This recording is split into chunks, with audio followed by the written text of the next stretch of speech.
Hmm.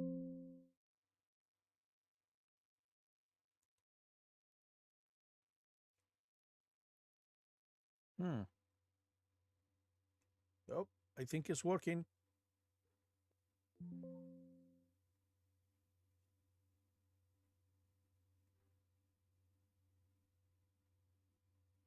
Hmm. Oh, I think it's working. Yep. Yeah, it's working. Okay, okay. Oh my goodness. Um, hello, hello. Hello everyone. This is a Fox Hunter. Yeah. Um, this is the main event. I decided to use OBS instead of Streamline. I used Streamline yesterday to broadcast for the first time, and I decided to try OBS. And in the last couple of seconds there, I couldn't get the broadcast running for some reason, but I got it working now. And yeah, you guys can see me. Uh, yeah, so welcome, welcome. This is the main event. We're gonna be doing some debunking of a video of Gonzalo Lira using AI, and that should be interesting. I think it should be fun, educational, maybe. I hope it's not boring because I am here to entertain and offer some knowledge that some of you might know, and some of you might not be aware of. So we'll give it a try. And let's see. So before we start, what I want to do is I want to go and read some of the comments that were left on my last on my last what you call it live stream, right? So I'm gonna go to the community here and I'm going to take this off and let's see. So the first comment I'm going to read is here at the top. 1 second, please. Okay. Uh, let's see. How can I? Okay, 1 second, please. Let me open another box over here so that I can, because yeah, it's too small. The letters are too small for me to read. So what I'm going to do is I'm gonna open a second window so that I can read the comments, because yeah, the monitor that I'm using is too far away from my face. I cannot read it. So let me see. I'm going to, yeah. So the first comment that I'm going to read is the one from the top. Is the newest. Maybe I should read the oldest one first because first come first serve. Yeah, let's go for the one at the bottom. This one down here for Titan Omarchy 2217. And let's say it says Ukraine prior to 2014 may have shown some interest in joining NATO, although not much. Ukraine have wanted to join NATO mainly since the invasion started, not before. What triggered Russia starting hostilities in 2014 was the Euromaidan protest that led to the pro-Russian President Viktor Yanukovych being deposed. The Ukrainian leadership never even mentioned putting nuclear weapons on their soil. It's funny to me when people use these, they they broke the Minsk agreement, lie, because it hinges on the idea that Russia was desperately trying to keep Eastern European countries from joining NATO by starting hostilities against Ukraine, because in reality there wasn't any sign that Ukraine or any other neighboring countries to Russia were planning to on joining NATO anytime soon. And now Sweden and Finland have joined NATO, and Ukrainian citizens have shown overwhelming support for joining NATO as soon as they can. Great job, Russia. They play themselves. And yes, that is true, 100%. Everything that Mr. Titan or Omarkey 2217 is saying is true.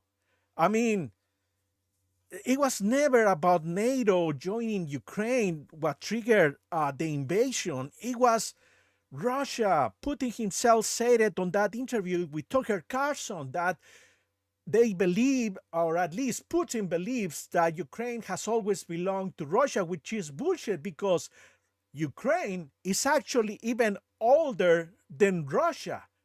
Ukraine was already a form of a country before Moscow even became a city. I don't have the video where I saw that information, but I am pretty sure 100% that that is a fact. But hey, it's been already, what, 3 years? And all of those conspiracy theories, they're as good as toilet paper. They're not, nobody in their mind will believe or think that that is a reasonable opinion, that it was the threat of NATO expansion. No, not at all. NATO is not is not an entity that goes and grabs countries on their against their will. No, it's like a freaking gym membership with even harder certain parameters to meet. I mean, yeah. Oh, wait, hold on. Is the audio? Oh shit. Hello. Yes, it's working. There's three of us now. So, are you guys listening? Shoot. I don't see the audio working on my window. Let me see. Hold on. Can you guys let me see. Okay, I can do it myself. Let me get this here. Let me see. Hold on 1 second. Uh, I want to see if well, I did listen to I did hear myself speaking. Do it myself. Yeah, I can hear myself. Yeah, it's working. Yeah, thank you, thank you. Yeah, yeah. For some reason, I cannot see the the meter on my audio. Is not moving. So I'm like, wait, did it cut off or something? But yeah, yeah. Thank you, thank you. Let's see. The Yeah, I can see the chat right here. There's three of you now. Yeah, thank you. We can hear just fine. Thank you. Yeah, I think thanks for the feedback. I think Lyra is turning in his grave when when he hears that someone is still dismantling his lies and rotten legacy. This is good. Yes, yeah. I mean, well, he was turning to ashes, so he's turning to yeah. He will be twisting on his grave, but yeah, he's ashes now. So yeah, his legacy didn't last it. That's another thing that a lot of people still, a lot of their followers, a lot of Concilio Lira true followers that they're against reason. They live in their own reality. A lot of them, they believe that people see him in a favorite way, and that is not the case. When you Google his name, he doesn't appear anymore. People have moved on, and there are still some people that are still trying to, grab a hold of his made up persona. But we're gonna be working on that today. Well, that is the reason for this stream right here. I want to start using AI to dismantle his fake persona. Now, before I move on, hold on. So let me finish reading the. Let's see. Let me finish reading the. Let's see. Hold on 1 second, please. Okay, I want to finish reading the comment that was left up on top. 1 second, please. Hold on. Okay, let's go for this one. No, let's go for this one. Yes. Okay. Okay. So, okay. Hold on. Yeah, I apologize with this OBS. I'm brand new using it, but okay, okay. So I'm gonna read the next comment that was left on my stream. Let's see. Um, for Bebunk, Bebunk, uh, yeah, he left a comment saying, "Unfortunately, many will always only look for things that already fit their benefits." Yeah, yes, that's true. They simply forget the real facts. Thanks again for the good video. Oh, thank you for leaving a comment. Unfortunately, there are still a lot of people who believe Gonzalo Lira's BS and use his downfall to somehow justify Russian crimes. Although Mad at the Internet was a good video, but some things were indeed wrong. Yes, yes, my good sir. Yeah, that it is true that a lot of people and you know, I don't know if these guys down here are real, but let me show you one of the comments, some of the comments that I, for example, down here, look, this Fort Trapper 11 down here, this guy right here, look at that. He says, I think Gonzalo probably bullied him in grade school. Well, he probably was thinking on saying bullied him in grade school. And I left a response saying, what school and in what country? Because Gonzalo's family moved back and forth from US to Chile constantly. Gonzalo didn't have a normal childhood. He was constantly the new kid in school, which is why he became a sociopath and could not get along with others. So please tell us what school and what country, because that is the case. That yes, that is the case. Gonzalo Lira, his family was constantly moving back and forward. He didn't have a normal childhood like the rest of us. Well, not all of us. My family did move a couple of times, but I guarantee you, I had a more normal life than Gonzalo Lira did. I only moved like probably when I was a kid. I probably moved only like 4 or 5 different schools from from little kid to 15 years old, which is the age that I came to America. So yeah, it's for somebody constantly changing high school schools every year or every 2 years. That is hard. That is harmful to the development, because imagine yourself, you're constantly moving to a place where you're building, you have to build new friends and all that stuff. Yeah, it must have been tough, and I believe that's why he became such a untrusted sociopath of a person. Oh wait, somebody left. The chat says some guy who was going to smuggle him out said he didn't want to leave his motorcycle in Ukraine. Yeah, yes, that is a video that I uploaded. Let me see. Let me show you which video I'm talking about. Hold on one second. Content. Uh, yeah, down here, you can see right here in this video the Gonzalo Lira, aka Coach Red Pill, final attempt to escape from Ukraine to Russia. Yeah, on that video, I show the person who tried to smuggle him to Russia. That and I believe that. I haven't seen anybody else said anything about that, so I don't know exactly, uh, if it's 100% truth or not. So, but yeah, I do believe it. I do believe that uh, that Gonzalo was going to get assistance to go to Russia, but he, according to that fellow over there, he didn't want to leave his motorcycle behind. And yeah, I believe that was the case, because Gonzalo Lira didn't want to cooperate with people. He wanted to do things his way.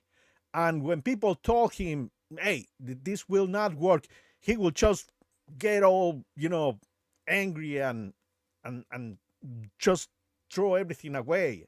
So yeah. Um, well, it's he was a difficult person.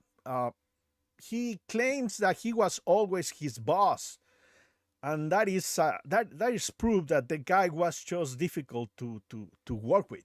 Uh, Man, I feel sorry for anybody.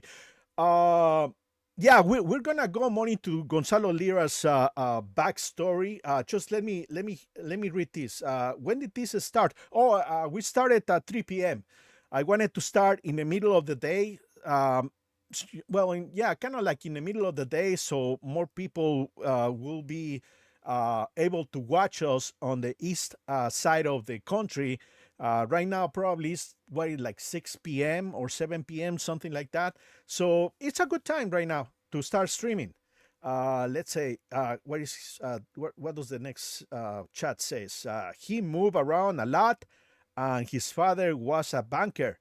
Yeah, he's you know what? This is a good way to transition to our main event, which is going to be we're going to be using AI to debunk uh, some of the stuff that Matt at the internet had grown on his stream that he performed. So let's go to this to the let's go to the to the what you call it. Yeah, let's see. Hold on. Let me see. Where is it? Where is it? Hold on. I am going to look for the stream so we can do it in real time. And yeah, because I want to get started with this thing. Yeah, right here. I found it. Hold on one second. 3 steps before they say Yeah, it. there it goes. So it's just pause, and I'm gonna bring it over here so that we all can watch it. Let's see. Gonna do big. Let's say so he started somewhere around this time, 5-6 times, something like that. Let's see. Hold on. A Russian war song. Yeah, there he goes. Surely that's not foreshadowing. So just as a quick rundown, in case you've never seen these before, I go chronological. There's no fancy narrative plot to this. Okay, so what I'm going to do is I'm gonna speed it up a little bit because this is a long stream. This is 3 hours long, and the section that I'm going to be debunking, it's a good hour at least. So we're gonna try to go a little bit faster than the speed that he has right now. So let me see. So we're gonna take it from speed at normal. We're gonna put it at 1.5. Let's see how that works. Okay. I go from what I know about them as early as possible to the last thing notable about them. And of course, it's midnight in Sweden. Let's just get into well, thank you for joining us, Mr. Born in thank you very much. California to 2 Chilean immigrants in, I believe it was 1968. He's old. He was 50 plus when he died. Okay. So let's get this out of the way really fast. As you guys can see right there on the screen, Matt at the internet used a picture of one of Gonzalo Lira's newspapers interviews, right? Which is great. He knows that these records are online. That is good. But that's as far as we go when it comes to good news of him knowing that these records exist, because unfortunately, and understandable, because these records are in Spanish, a lot of people don't have access to read them, to do research on him, right? But I'm gonna use an AI tool to show you guys how to do your own research and decipher all these records that are in Spanish. So hold on one second. So let's keep watching, and then I'll show you how to do it. Okay? Burbank is, I believe, the smack dab between San Francisco and Los Angeles. Oh my God! You guys heard what he just said right there? Man at the internet, what are you doing? What are you doing? Come on, man! You're better than this. Come on. Okay, hold on one second. Let me see. I believe it was 1988. 1968. He's old. Yes. He was 50 plus when he died. Okay. Yeah. Burbank is, I believe, the smack dab between San Francisco and Los Angeles. That is incorrect, my good sir. Incorrect. That's when I started losing, patience. And to tell you the truth, he, like I said, the first half of his broadcast was okay. The second half, the first half was terrible. The second half was much better. But what are you talking about? Burbank is right in the middle of San Francisco and Los Angeles. Let me tell you guys, I live in a city called Rancho Cucamonga. I'm 40 miles east from both Los Angeles and Burbank.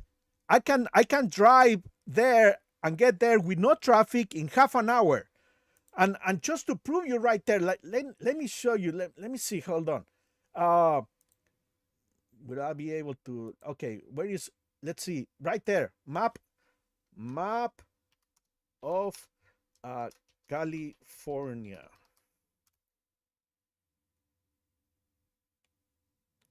Come on. It's not working. Map of California. Come on. Okay. Hold on. Right there. You see Los Angeles right there. Los Angeles, California, right there. San Francisco is all the way up here, up north. You can see it right there, San Francisco. Los Angeles is down here. Burbank is somewhere down up here. Let me see if I can find it right there. Let's see. Burbank is basically right next to Hollywood. Burbank is a place where a lot of TV shows are currently made. Let's see. This is where I live right here in Rancho Cucamonga. Beautiful place. I love my California. This is my home, and I hopefully I will die here. I don't want to die in a war-torn country like Gonzalo Lira did. Look, right here is Burbank, California. My God, why are you going to say that Burbank is right in the middle of Los Angeles and San Francisco? That's when I started losing my shit when I saw this. I'm like, come on, sir, you're better than this. If you don't know where Burbank is at, Google it. It's not that hard. Come on. Okay. So, but that's it. Let me see. Okay. Let me read the chat. What is the chat saying? Yes, it's me. That what is the motivation to be in a foreign country at war and do propaganda videos for the opposition? Is it to estimate the outcome? Yes, my good sir. That is true. It makes no sense. But the guy was like one of the comments, Mr. Unexpected Personative. Now, I'm sorry if I butchered your name. He left a comment on one of my on my video saying that yes, Gonzalo Lira was crazy for doing what he did. So yeah, definitely. It makes no sense. Why he couldn't live in a beautiful place like Burbank, California, and instead move to Ukraine, which is still a beautiful country, but not in the middle of the war? Come on. Okay. So let's see. Okay, let's keep going. What else it says? There's another chat. Let's say, what's very funny is every other other reporter running around Ukraine didn't get captured, but CRP reporting about the war in his own apartment, his captures. Well, that's because Gonzalo Lira broke the law of promoting Russian propaganda, which under martial law, through democratic process, was approved to be a law. And many people, not just Gonzalo Lira, but a bunch of Ukrainian people who were Russian sympathizers, they were arrested. Those who didn't have a previous criminal record like Gonzalo Lira, they were sent under house arrest. People who already had criminal records, they were sent to prison. Now, Gonzalo Lira was given a warning but because he's such a genius, he's such a wisdom of a man with so much experience, he didn't bother hiring a lawyer to find out what were the why was he released and what law did he broke. No, he just thought, hey, I am American, my country is America's paying for this war, I have the right to talk whatever I say, even if it breaks your martial law laws. That makes no sense, but okay. Oh my God. There are rumors that he had a terminal illness, maybe AIDS or something, and wanted to die. He had a heart condition. That is true. He had a heart condition. That is, according to him, that was the reason why he stopped drinking, which was good. But then he started smoking, which is like, dude, you want to stay alive, but you want to smoke a pack of cigarettes a day? That makes no sense. Any news on Lira's senior CRP's dad? As far as I remember, I heard that he was trying to hire a human rights lawyer, but that is going to be a top challenge for any lawyer because, common sense dictates that he should have got, Gonzalo Lira should have got the hell out of Ukraine. There is no way Gonzalo Lira Sr. will be able to hire a human rights lawyer to fight Gonzalo's case. There's no way. And but like I say, I heard that. I haven't actually seen official reports of what Gonzalo Lira Sr. is doing. He should have moved to another country close to Ukraine and reported the Ukrainian war. It would have been safer there. Yes, I agree 100%. He could have gone to Budapest or he could have gone to Hungary, which are two countries that are friendly with Russia. But the reason why he wanted to stay, one of a few reasons besides him being crazy, is that he had credibility by staying in Ukraine. Even if he was lying, people will say, well, he's there. He knows what he's talking about, which wasn't the case.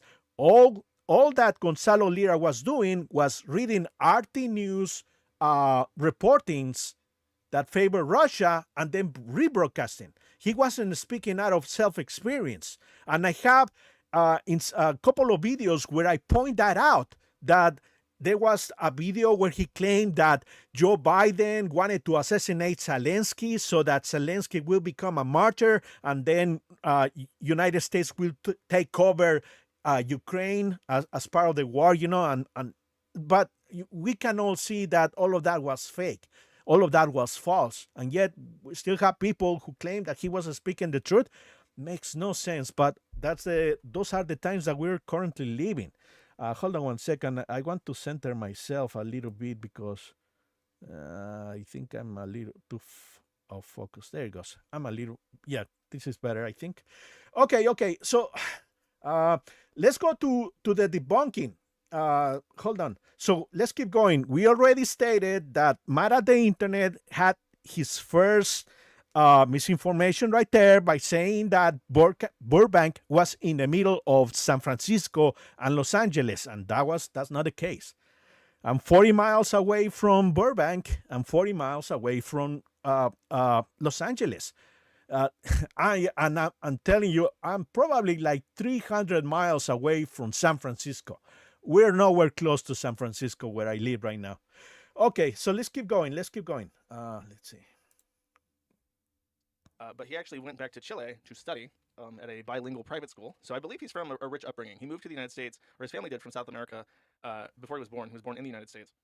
Traveled back to Chile to receive a premium education at a economic rate, basically. Yes, but what he has grown in that particular segment right there is that Gonzalo moved, but not to Chile necessarily. His father was constantly traveling from one place to another. He moved to multiple places. And you know what? It's time. Let's bring AI to help us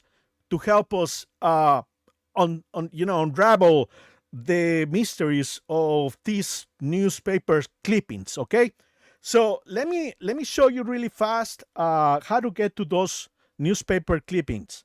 They are in the whatchamacallit. They are in the records of the let's see. Let me see if I can get it right here. Hold on. Stephen King. I should have them somewhere. Hold on one second. Let me move this over here so that I don't open one of my private websites. For those of you who might be interested to know, I'm into Japanese corn. So yeah, I don't want to open a page with a Japanese girl, doing very crazy stuff, and get myself banned from YouTube on my first stream. So let me find this a particular. Okay, hold on. Yeah, I think I can get there through my history. Hold on. Let me see.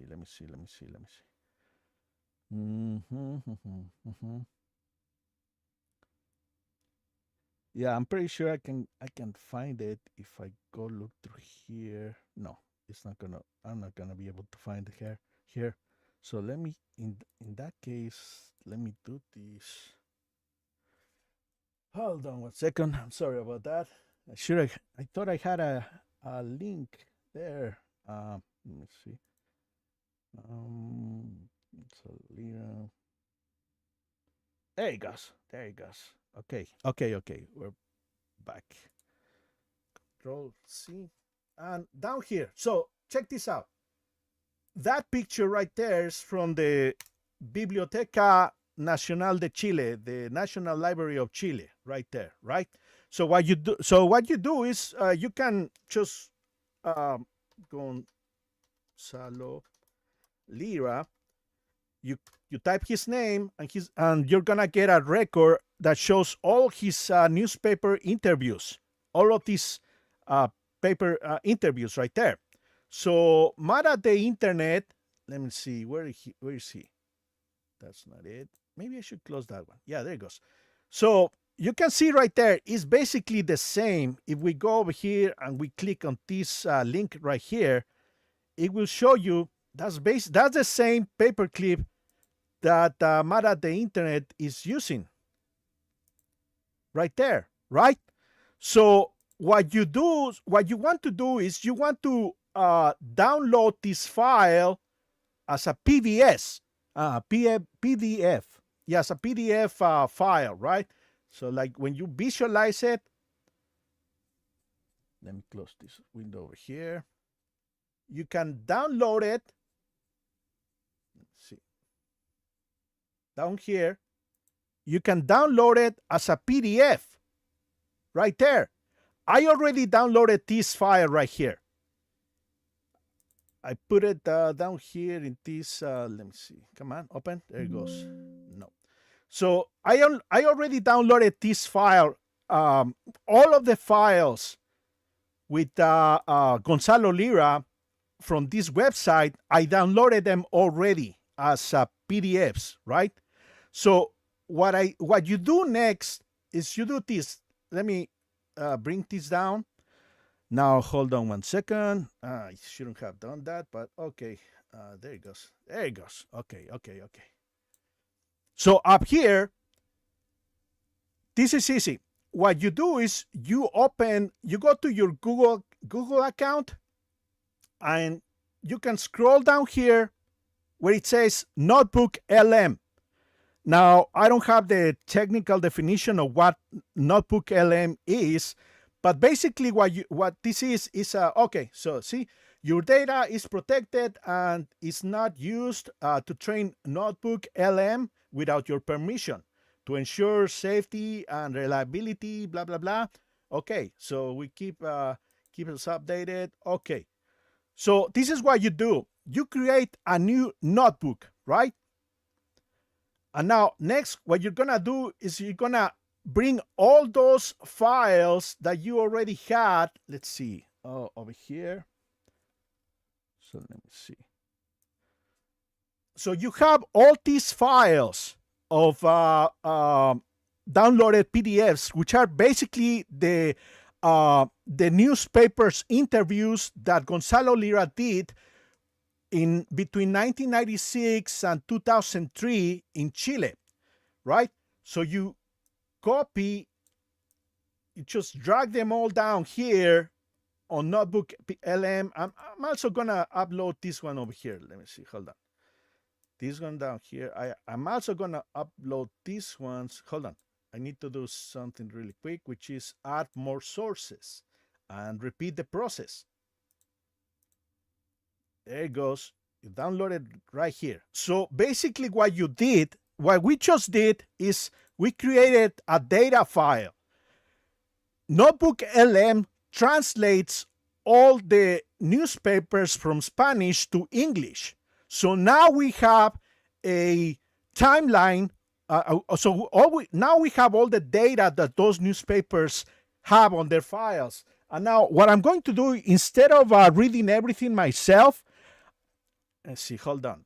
I am going to use AI voice to read all the newspapers, everything that we discover. Okay. Now I'm gonna let's see. I'm gonna try to use. Hold on one second. A Japanese, no, not Japanese, a female voice, because, yeah, we text to speech. Hold on one second. Let me find a good female voice. Let me see. How is this one? OMG, guys, just finished customizing my streaming. I don't think that's that's too. Okay, I don't think. Let me explore. Hold on. Something. Oh, how is this one down here? Hello, everyone. Let's create wonderful. No. That's too much. Let's try this one. Hold on. Okay, you guys literally need to see this new foundation. How is that one? Let me see. Hold on. Let me see. Where is Tiffany Dover? I don't know. She's living her life. She doesn't want to be disturbed. Okay, so we're gonna use that one. Let's see. Hold on. Where am I? Yeah, down here. Okay, so I'm going to use this voice down here. Let's see. Brush I found, it's so incredibly soft. Yeah, hold on. How is this one? Taylor Swift. I want you all to know that. Okay, let's use Taylor Swift's voice. I mean, she's a professional singer. I'm pretty sure a lot of people don't mind listening to her voice. So now, check this out. What I'm going to do is down here is I'm going to request a timeline of Gonzalo Lira's life. It's just a quick experiment. Let's see. Write a timeline of Gonzalo's life. And so basically what Notebook LM is going to do is it's going to go through all the process, it's going to go through all the PDFs and produce a timeline of Gonzalo Lira's life down here.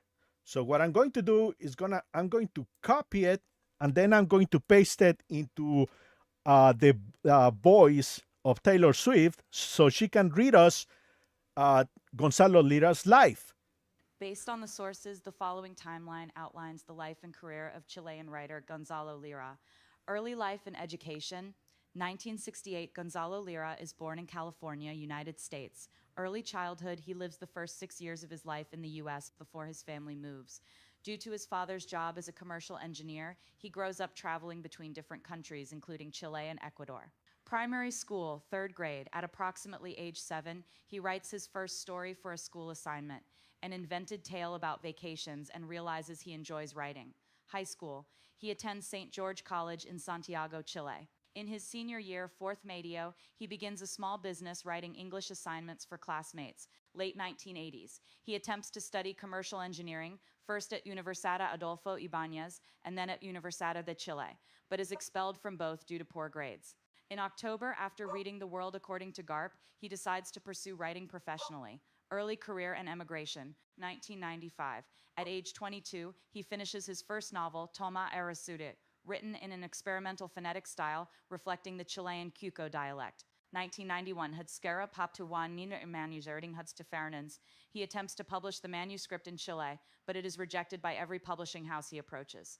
Frustrated by the lack of opportunities in Chile, he emigrates to the United States. He enrolls at Dartmouth College in New Hampshire, where he studies history and philosophy. Pre-graduation, he wins first prize in a university scriptwriting competition with 2 anonymous entries. Breakthrough and success, 1996-1998. After graduating with honors, he moves to Los Angeles to break into the film industry. He works a low-paying temporary job at the Disney Corporation archiving documents. January 21st, 1996. While at his computer, he conceives the idea for the thriller Counterparts. January-August 1996. He writes Counterparts while working his day job and skipping lunch breaks to write. September-October 1996. After being fired from Disney, he finds a literary agent, Teresa Park, and signs a $1 million contract with Putnam for 2 books in English. August 1997. Following his international success, Grijalbo publishes his previously rejected first novel, Toma Arazuri, in Chile. January 1998. Counterparts. Translated in some regions as Contrapartes or Cara a Cara. International career and return to Chile, 1999. Slira moves from Los Angeles to New York City. To support himself in the expensive city, he writes scripts for video games, including the title Soldier of Fortune. 2001. Feeling a sense of emptiness in New York, he takes a sabbatical and drives a truck alone to Alaska to disconnect and reassess his life. 2002. He decides to return to Chile permanently to be near his family. His second English novel, Acrobat, is published by St. Martin's Press, and the film rights are sold to Sidney Pollack. 2003. Now settled in Santiago, he works on Chilean film projects and writes a third novel concerning a tax investigator and generational value shifts. Lira's career is often described as the American dream in action. He transitioned from a dead-end job archiving documents at Disney to becoming the highest-paid Chilean writer of his time through sheer persistence and a $1 million contract. So as you can see right there, basically what Notebook LM does is it reads all the newspapers and pretty much reads the PDFs and translates them from Spanish to English, and in that way you can find out anything that you want to know about Gonzalo Lira. You can ask anything you want. Now, this is something important. The Notebook LM will only tell you the information that you put in Notebook LM. It will not tell you what is factual and what is not. That is the thing about Notebook LM. It has no bias. It's AI, which is great because for fellows like Mara the Internet who don't speak Spanish, now you can translate everything that you want. See, that's the beauty of AI. So now, as I already show you, you can feed the computer everything, all these paperwork, and they will read you everything, right? It will take all the information that you feed them, and then will give you any answer that you have, right? So what I already did is I did other 2 notebooks on my account. One of them is the newspaper clips plus other information that we have about Gonzalo Lira, which includes the investigation on his death. The records were released through a Freedom of Information Act application that a right-wing publication requested, and we got him. I downloaded some of them and also converted them into PDF. Let me show you right here. Let me see. This one right here. Up here, as you can see on my files, these pages right here, they are the results of the Freedom of Information Act. I converted those files into PDF, and I fed them to this notebook right here, so I can get all the information, a little bit more detailed information on Gonzalo Lira's life, besides all the newspapers that I show, right? Let's see, hold on. Let me clear this up. And I also created a notebook where I fed only Gonzalo Lira videos from his Coach Red Pill, CRP Coach Red videos. I was not able to upload all of YouTube, all of his YouTube videos. I only uploaded around 300 of them in his page RPC. Where's it? CRP archives. He has over 400 videos. I only uploaded around 300 because I got tired of it. And you can do that too. Let me show you really fast.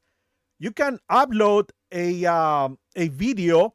Let me show you really fast. Hold on one second. Yeah, let's go over here. CRP archives. There you go. Okay, so let me show you really fast. You see, And our whole society is. you see right here, all his videos. You can upload them to Notebook LM. I already uploaded most of the top ones from bottom to from top to bottom. So I'm gonna try uploading one that I have not uploaded. Right. So let me see. So hold on. I gotta go really down in order to get something that I haven't fit to the Notebook LM that I already have. I just want to show you guys how to do it. Let's see. Anger. I think I haven't done this one. Let me see. Hold on. So this one right here. Anger is. Pause it. Now what you do is you click share. You copy this to the notebook right there, and what you do is you paste the link for the Gonzalo Lira video and you insert it, and it's gonna feed it into the list of sources that we want to use. All of these are Gonzalo Lira videos. Some of them I was not able to upload because for some reason the algorithm couldn't read the transcripts of the video. So what I did is I just copied the transcript and pasted it as text. So, but yeah, all of these are Gonzalo Lira videos as a CRP, his CRP persona, right? So I'm gonna delete all the chat history right there. Okay, so now let's go back to Mad at the Internet and debunk all the things that he got wrong. Okay, so let's see. Basically. And then from his graduation, he was a English teacher, which is not what I expected when I looked into him. He was basically just one of those guys that, like a traditional expat job. He traveled around Latin America and taught English privately and I believe in schools. That is wrong right there. That is wrong. Gonzalo Lira did work as a school teacher, but he didn't travel around the world. Let me show you right here. Let's ask AI in how many schools did Gonzalo teach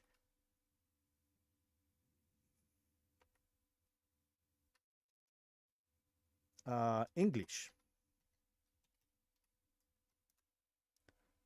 And let's see, hold on.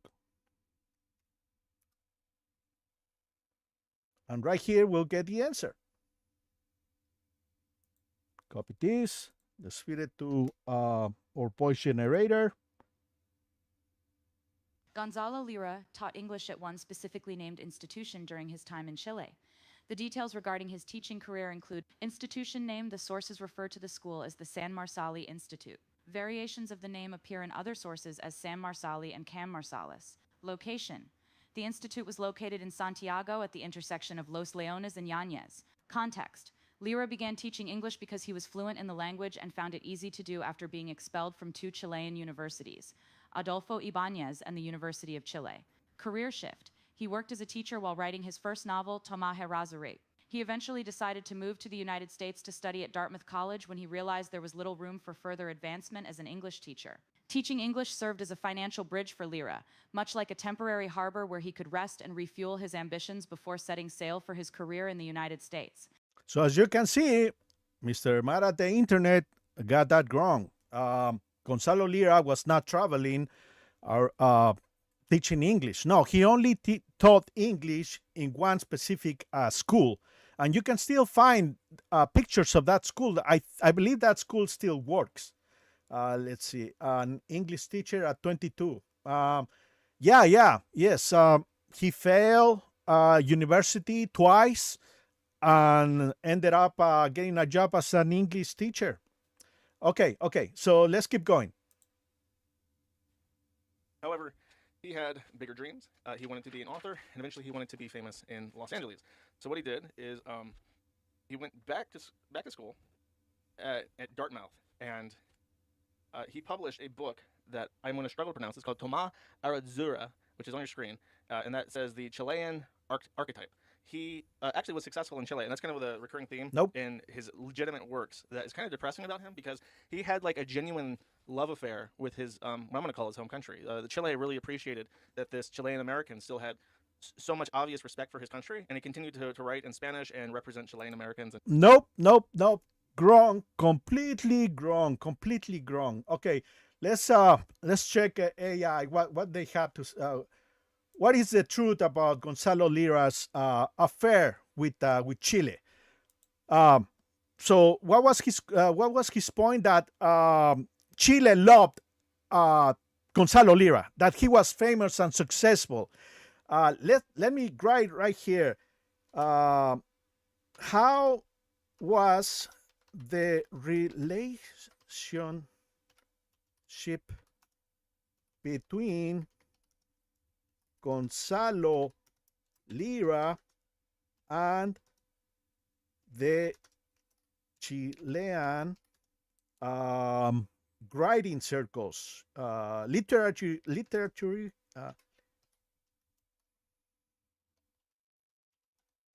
circles. I got a misspelling. Hold on one second. Those are my dogs. If you guys can hear in the background, those are my dogs being naughty. But at least they're not bothering here. So, okay. So let's see. Hold on one second.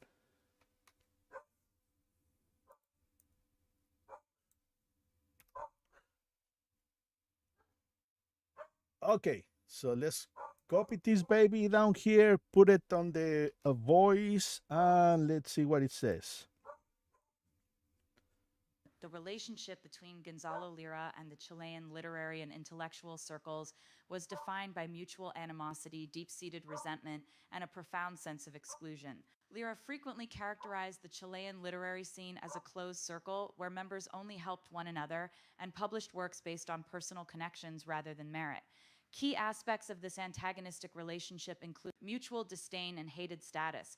Lira was described as the most hated guy among his peers in the Chilean audiovisual and creative world. This animosity was mutual. Lira publicly referred to the global intellectual class as a troop of imbeciles and claimed to have no respect for them after reading Solzhenitsyn's The Gulag Archipelago.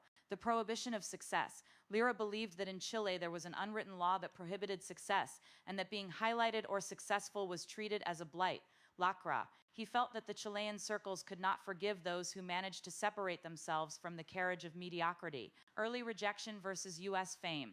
His first novel, Tomás Errázuriz, was rejected by every Chilean publisher when he finished it in It was only after he signed a $1 million contract in the United States for counterparts that Chilean houses, such as Grijalbo, became interested in publishing his earlier work. He attributed the initial rejections to his lack of contacts rather than the quality of his writing. Rejection of literary lineage. Lira deliberately distanced himself from the traditional fathers of Chilean literature. For example, he stated that while he was part of Chilean literature, José Donoso was not his paterfamilias, and he claimed to belong to no group at all. Criticism of state funding.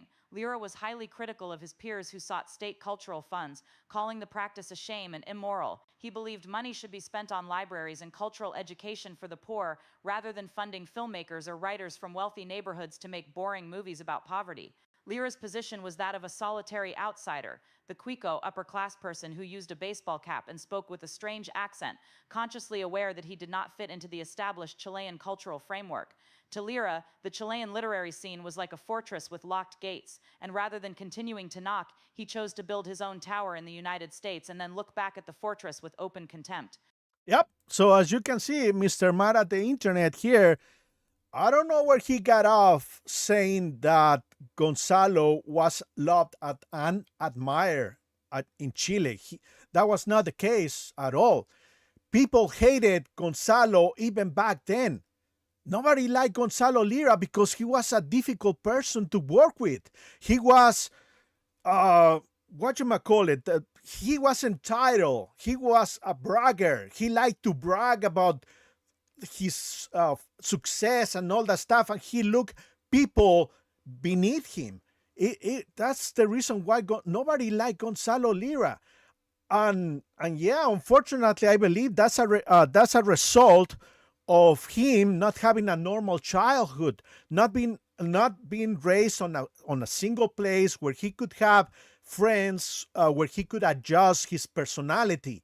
No, he was the new kid every time, and because he took on reading, he will spend a lot of time reading, and he will believe that he was smarter than other people, than other kids.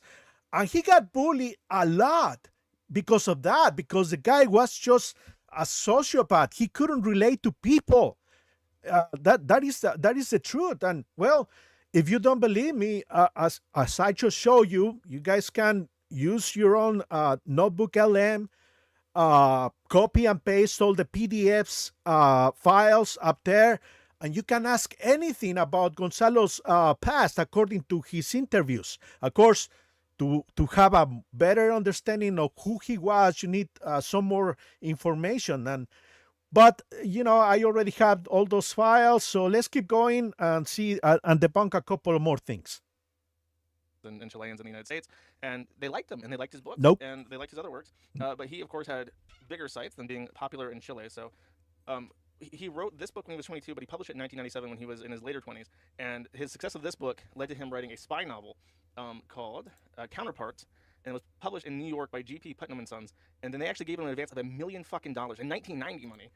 Okay, so now we keep hearing this thing about Gonzalo receiving $1 million. That is false. That is a lie. What Gonzalo Lira did is he got this idea of creating a marketing campaign where he claimed that he was receiving $1 million from Putnam for his first book, which was a lie. He received an investment for 2 novels, but it wasn't for $1 million. Now, how do I know this? Let me show you really fast over here at the Gonzalo Lira archives, the Gonzalo Lira Biblioteca of Chile. There is this one right here. This is the article where he refused to admit that he was paid $1 million. Let me show you really fast. So notebook LM. Okay, I'm gonna ask based on the article number, Control B.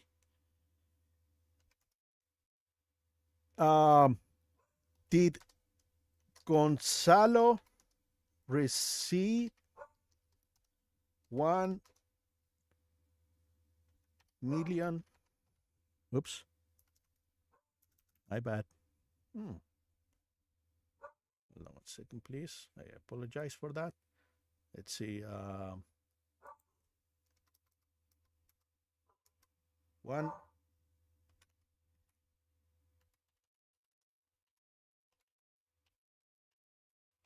Did he receive $1 million? Let me see. Hold on.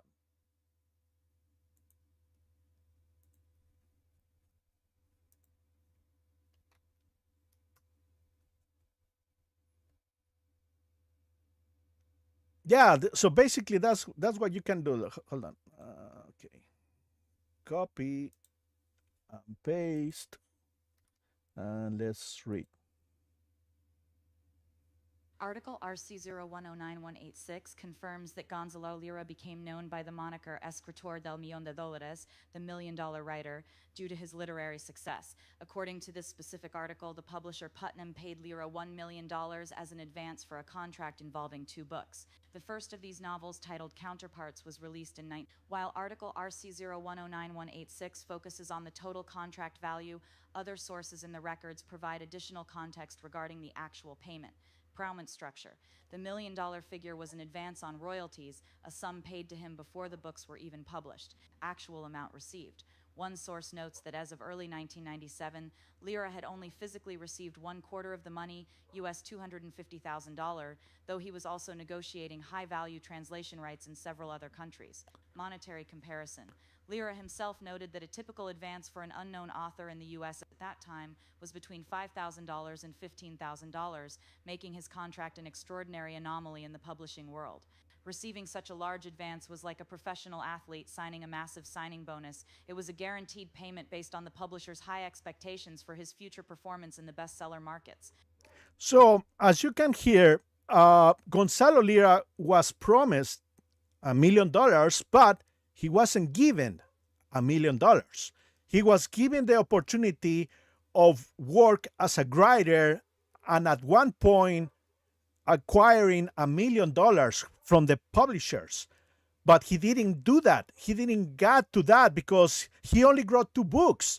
And as you can see right there, it says that in 1997, according to Lira, the average writer will receive between $5,000 and $15,000. And that's what I believe he got. I believe he got an advancement of $15,000. And with that advancement, he continued writing. He only wrote 2 books, but I don't believe he actually got $1 million. If you Google what is the average amount that a writer can make as a living in 1997, it will be like around $20,000 a year if you're only writing like a small stories for magazines or something like that. It is not a well-paid job, but Gonzalo Lira got away with this lie because Putnam couldn't admit that they paid him $1 million because according to their company policies, they are not allowed to to divulge the total amount of money that they pay their writers. I could write that as a question, but I don't want to hold on anymore. Let's keep going to the so he called himself the $1 million writer, but he was never paid $1 million. That is a fact that I just show you guys. To publish a second book, which he did, and that was called Acrobat. And Acrobat did well enough that Miramax bought the rights to the fucking book. So this is Counterparts. It's like a CIA crime novel, and this was the sequel to it, Acrobat. Big, bold letters, Gonzalo Lira, just front and center. You can't miss it. Our boy Coach did write this book. Now, here's one thing. Gonzalo Lira, he claimed that his book was purchased for rights to be adapted into a movie. But I don't believe that what he said, because I done some research, and the people that he claims purchased his books, they were involved in other movies at the time, other bigger projects. So it makes no sense to me why a movie director and a movie writer were actually involved in other movies at the time that he claims, that Gonzalo Lira claims, they purchased his book.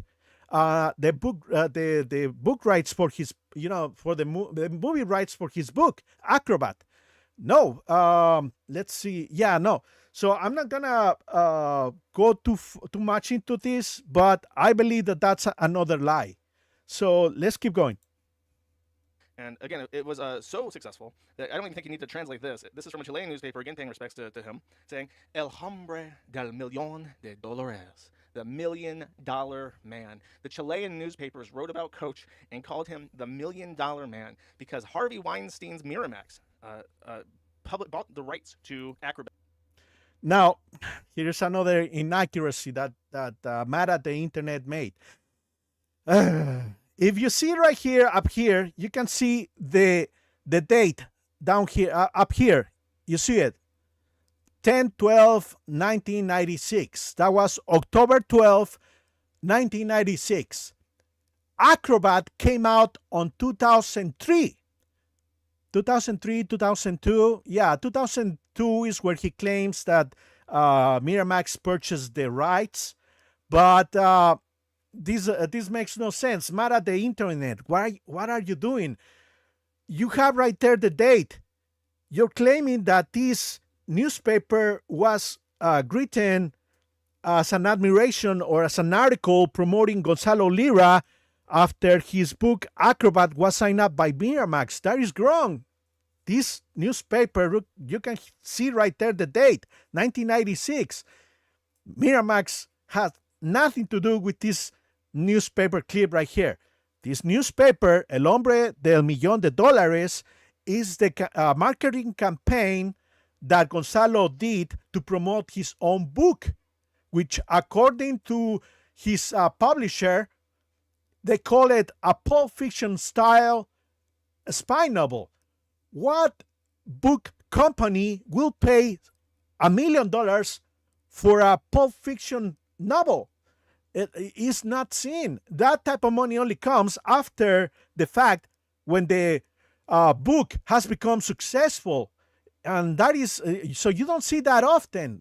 So everything that Gonzalo Lira did right there was his first official con, his first official big time deceit, where he lied to the masses, calling himself the $1 million writer, when the fact is that he was promised that if he was successful, he could become a $1 million writer. But with his first novel, no, they didn't pay him $1 million. As I already showed you, that the most that he got was probably $250,000.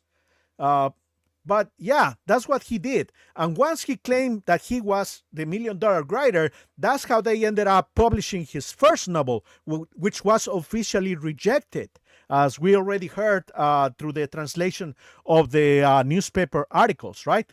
So let's keep going. Let me check if nobody has commented anything on the chat.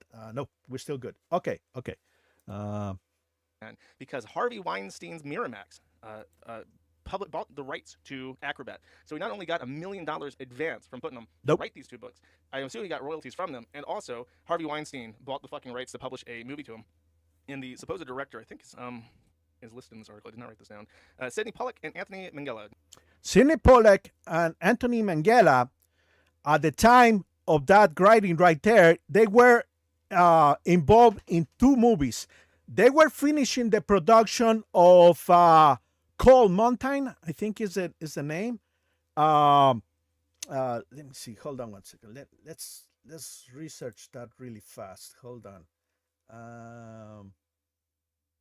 Google. Let's see. Cold Mountain. Cold Mountain. Yeah, right there. So at the time where Gonzalo Lira claims that he was paid, that the rights of his books were purchased by Miramax, the directors, Sidney Pollack, and the producer, Mangliano, let's see, right there. So the director was Anthony Minghella. That's, where's it? Anthony Minghella and Sidney Pollack. he claims that those guys paid him $650,000 for the book rights of his novels. But at the time, Sidney Pollack and Anthony Minghella, they were involved in Cold Mountain. They were finishing the production of Cold Mountain. And as far as I understand, not that many directors and producers just stop working on a movie to go and sign up a book for a deal. I don't think that's how it works. And after Cold Mountain, they were Anthony Minghella and Sidney Pollack went to their next project, which was a movie with Nicole Kidman and Sean Penn, I believe, called The Interpreter. That movie came like 3 years later, but it doesn't make sense. Why are they gonna purchase the book rights for Acrobat when there is absolutely no signs anywhere else that the production actually went ahead and were involved into it? No. And another misfortune is that both Anthony Minghella and Sidney Pollack, they're since passed away. So there's no way to go and ask them if it's true that they were interested on the book by Gonzalo Lira. There's no way to verify that. So yeah, I think that was another lie by Gonzalo Lira to make himself more famous than he was already, than he claimed he was. So yeah, no, that's another thing that I could debunk. But let's move on in the meantime. Names I actually recognize. So it was actually looking like he had a chance of accomplishing what he had set out to do. He was going to become a screenwriter, possibly even a director, and he actually traveled because he had made this money, and he was el hombre de un millón de dólares. He traveled back to Chile and actually wrote and shot, or not shot, but directed, Sequestro, which means kidnapping in Chile. And basically the plot is that this Chilean millionaire daughter is kidnapped, which is the exact same plot of another thing that I'll mention way down the road. And this did well. In this archive, Nope. The first film of a Chilean cinematographer, Sequestro, landed second place in the box office. So his home country film, Sequestro, did well enough in Chile. Nope. That's another thing that you got wrong, Mr. Mara, the internet. Let's ask, did Gonzalo's movie Sequestro did well? Maybe I should ask. Okay? Let's ask this question. Let's see. Hold on a second. Did I do well? Okay, hold on. Yeah, let's. One of the reasons why I didn't want to debunk Mr. Mara, the internet's article, was another thing that I didn't want to do, which was just telling you guys what was wrong about his points, but without actual proof that I was right. And thanks to this Notebook LM AI tool, we can actually ask questions and find out if it's true or not. So let's read what the AI says.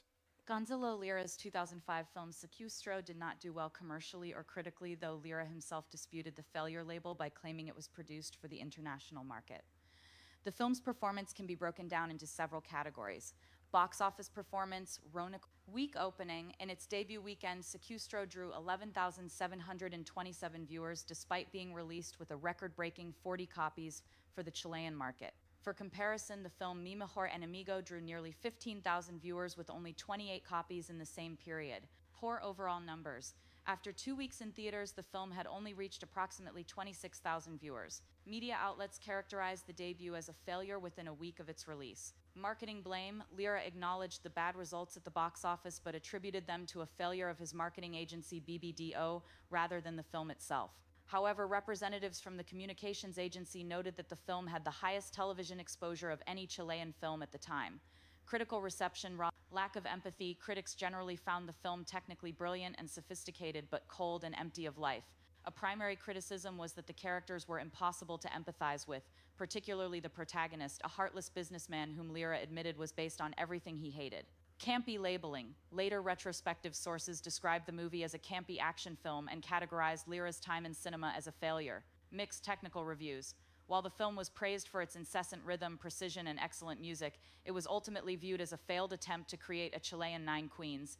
Lira's defense, Lira maintained that the film was not a failure because he had financed it with private capital, Lorraine Vial specifically, with the international market in mind. He expressed a deep disdain for the Chilean film industry, calling his peers parasites who lived off state grants, and argued that if the film went to the hole, it would only result in a few wealthy investors becoming slightly less rich. Ultimately, Sequestro was like a high-performance engine with no driver. It possessed the technical specifications of a Hollywood thriller, but failed to connect with the audience's emotions, leaving it stalled at the box office. So, as you guys can see right there, Mr. Mad at the Internet had that wrong too. The Gonzalo Lira's movie was a failure.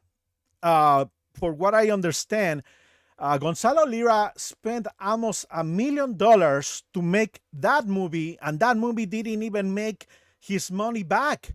I wanted to make a chapter on the story of Gonzalo Lira by talking about his time trying to transform the Chilean movie industry into a Hollywood, but in Chile, and they nicknamed it Chilewood. So I wanted to make a video telling that story because there are some very interesting stories that you can read on one of his. For example, right here, let me show you right here. Let's see, let's go back. Let me show you this newspaper. In this newspaper down here, yeah. In this newspaper right here, there is an interesting story.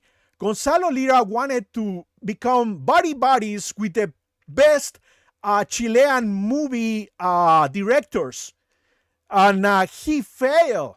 Let's ask Notebook LM to tell us the story of. Let's see, what happened. What happened when Gonzalo tried to. Hold on, sorry about that. What happened? Yeah, I'm sorry. Try to become friends with other Chilean movie directors. What happened at the party Gonzalo wanted to do? Okay, hold on. So let me fix this. Okay, wanted, yeah, and that's okay. This is an interesting story. Check it out. Let me. Okay. This should be. This is a story that I wanted to tell, but I couldn't because I never got around making that video. So let me see. Hold on. So listen to this.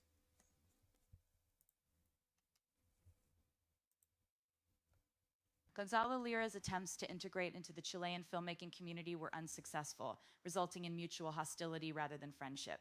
Regarding his social life and parties, the sources describe a pattern of exclusion and self-imposed isolation. Relationship with Chilean movie directors. Gonzalo Lira did not become friends with his peers in the Chilean film industry. Instead, he became the most hated guy in the Chilean audiovisual world. The specific details of this failed relationship include Ron's status as an outsider. His peers viewed him as an outsider, el aparecido, and a cuico, upper-class person, who spoke with a strange accent and did not fit the cultural mold. Vocal contempt. Lira openly criticized Chilean directors, claiming they know nothing about cinema and have seen nothing, with the sole exception of Nicolás López, whom Lira still claimed to dislike. Criticism of parasitism.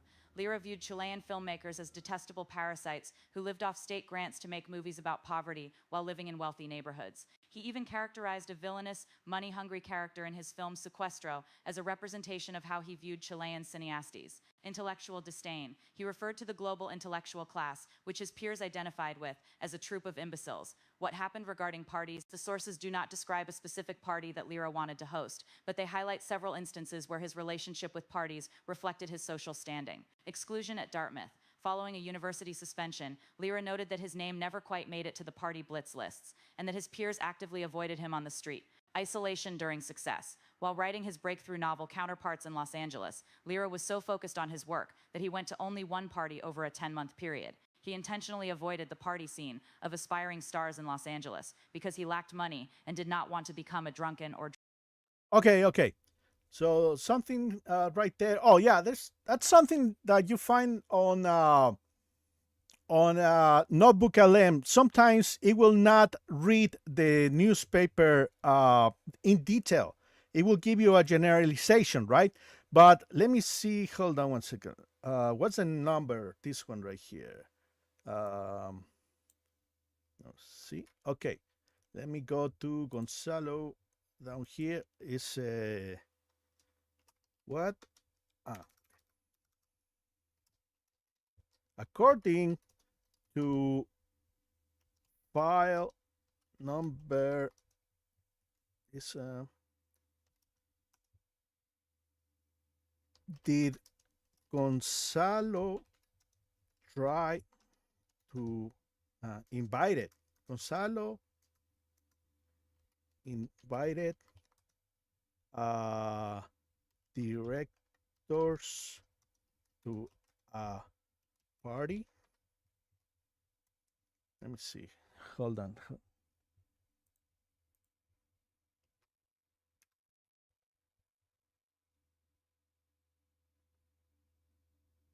Yeah, so this is the people didn't like Gonzalo Lira. Everything that he said, all the stories that he made were lies. He wasn't popular. He was hated. Did not include file number nor contain any records. Called Gonzalo Lira, cool parties. Who's your very friends been? Yeah, maybe I got the file wrong. Hold on one second.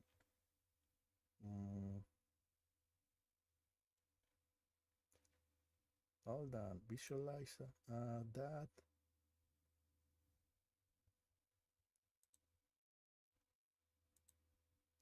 Let's go back to. Okay, so maybe it's somewhere else. Escritor de $1,000,000. No. Let's see.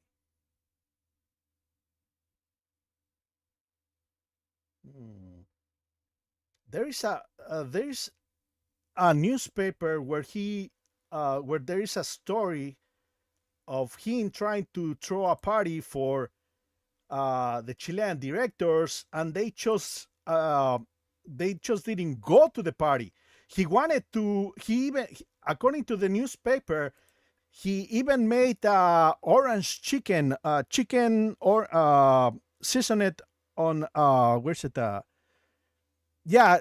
In orange, like Chinese orange chicken. And only out of 12 directors that he invited, only 3 showed up. They ditched him. They didn't want to interact with him. So I will have to look for the newspaper, but I'm pretty sure is it? Let me just ask one more time if he invited. Did Gonzalo ever threw a party for movie directors in Chile?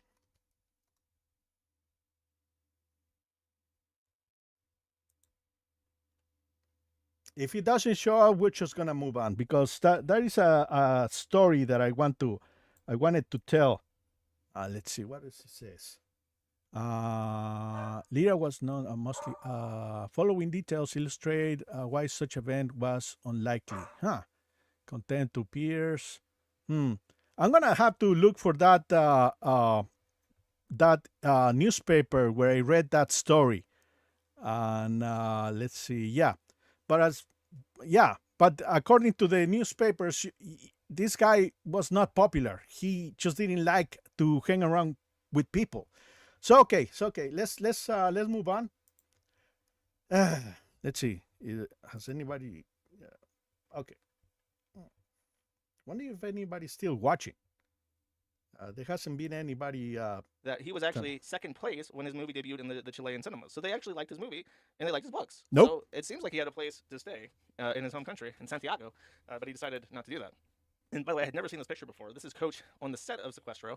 I believe that this was shot by one of his producers who relinquished the rights to this photo into the public domain when later events happened that made him a little bit more famous than a Chilean filmographer. But I like this picture of him a lot. It's like, this is Coach in his prime. It literally doesn't get any better than this. Sequestro was a 2005 film. And after that, I scoured the internet to try and figure out what happened next. And I would like to show you the results of my findings. This is literally hours of work.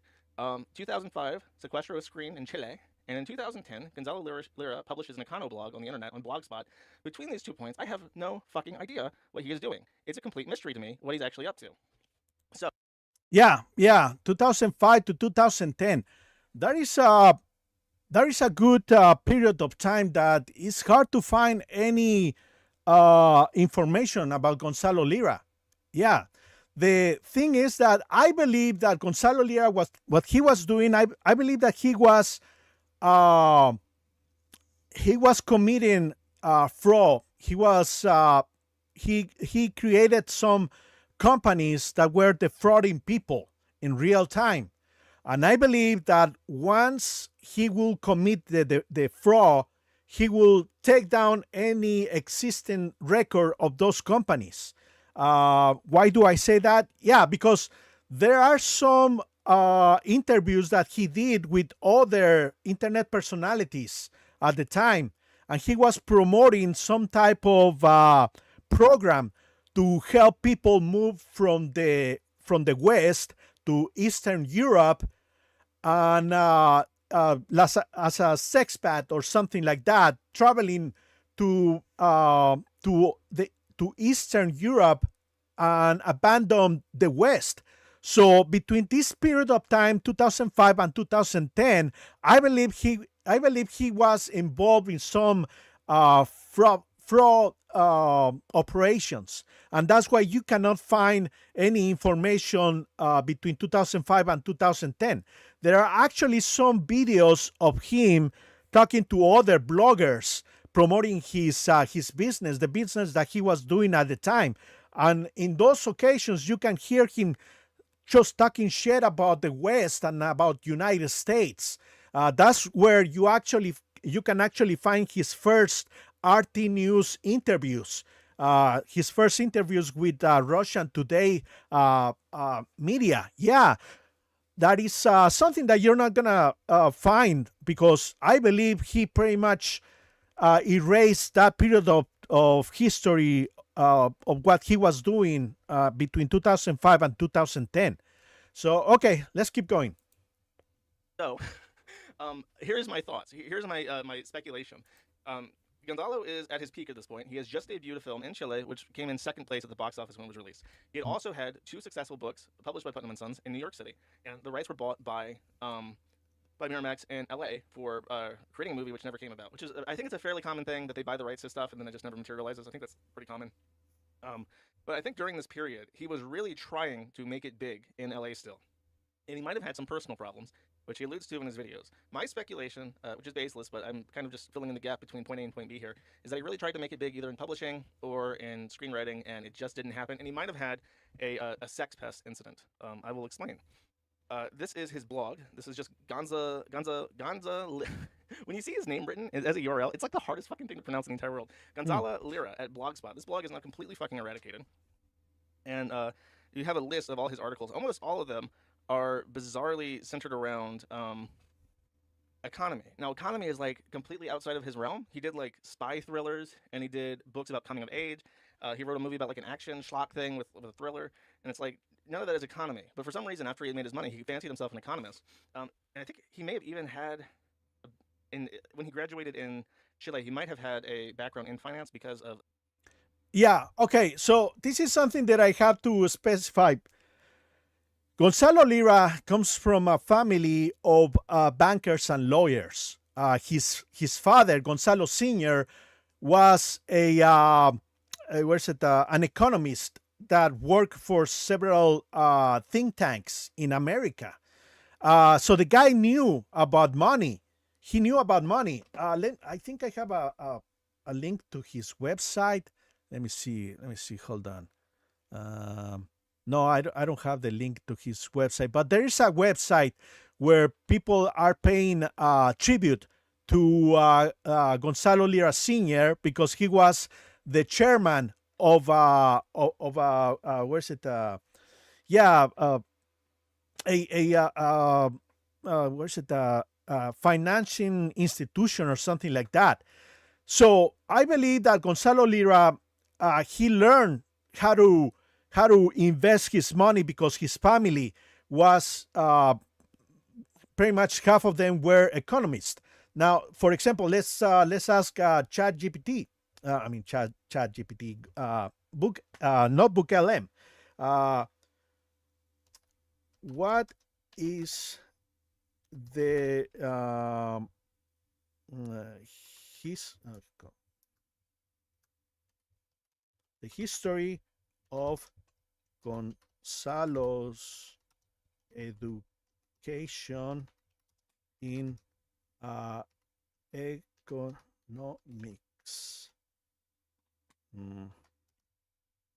Are any of his family members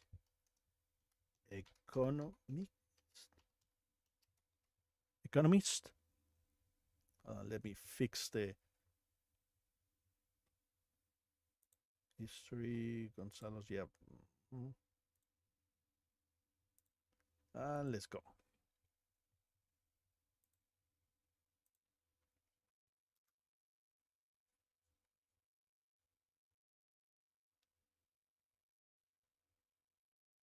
There you go.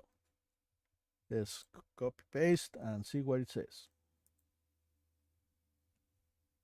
Gonzalo Lira's formal education in economics was marked by repeated failure and expulsion before he shifted his focus to the humanities. Despite this, his family has a background in the field, and he later rebranded himself as an economic expert. Education in economics. Lira's attempt at a formal education in economics, referred to in Chile as Ingeniería Comercial or commercial engineering, was unsuccessful. Expulsions from Chilean universities. Following his graduation from St. George's College, Lira enrolled in Ingeniería Comercial at two different institutions, Adolfo Ibáñez University and the University of Chile. Academic failure. He was expelled from both universities. He attributed these failures to being very lazy and noted that he spent more time playing pool than studying. One source mentions he lasted only a single semester in the program because he realized the field was not for him. Shift to humanities. After his failures in Chile, Lira moved to the United States to study at Dartmouth College, where he abandoned economics to focus on history and philosophy, eventually graduating with honors in later rebranding. Around 2010, Lira re-emerged in the public sphere as an economic expert and blogger. Critics and publications like Salon pointed out that he began contributing to financial sites like Business Insider and Zero Hedge, despite having no formal economic background or financial education. Family background in economics. Lira's brief pursuit of economics was largely an attempt to follow a family tradition. Family profession. Lira stated that his family lineage was comprised of lawyers and economists. Father's background. His father is specifically identified as a commercial engineer, ingeniero comercial. Lira noted that he initially enrolled in the same major to please his family, before his academic struggles led him elsewhere. Lira's relationship with economics was like trying to wear a suit that belonged to his father. He attempted to fit into the professional mold of his family, but his personal interests in academic performance eventually forced him to change outfits entirely for a career in writing and cinema. Yeah, so as you can see, Gonzalo Lira, I believe he got some training through his family on how to invest his money. And he became like, a professional con man that will steal money from his victims to later you invest that money and live out of the profits, out of the the dividends that he was receiving from that money that he was investing.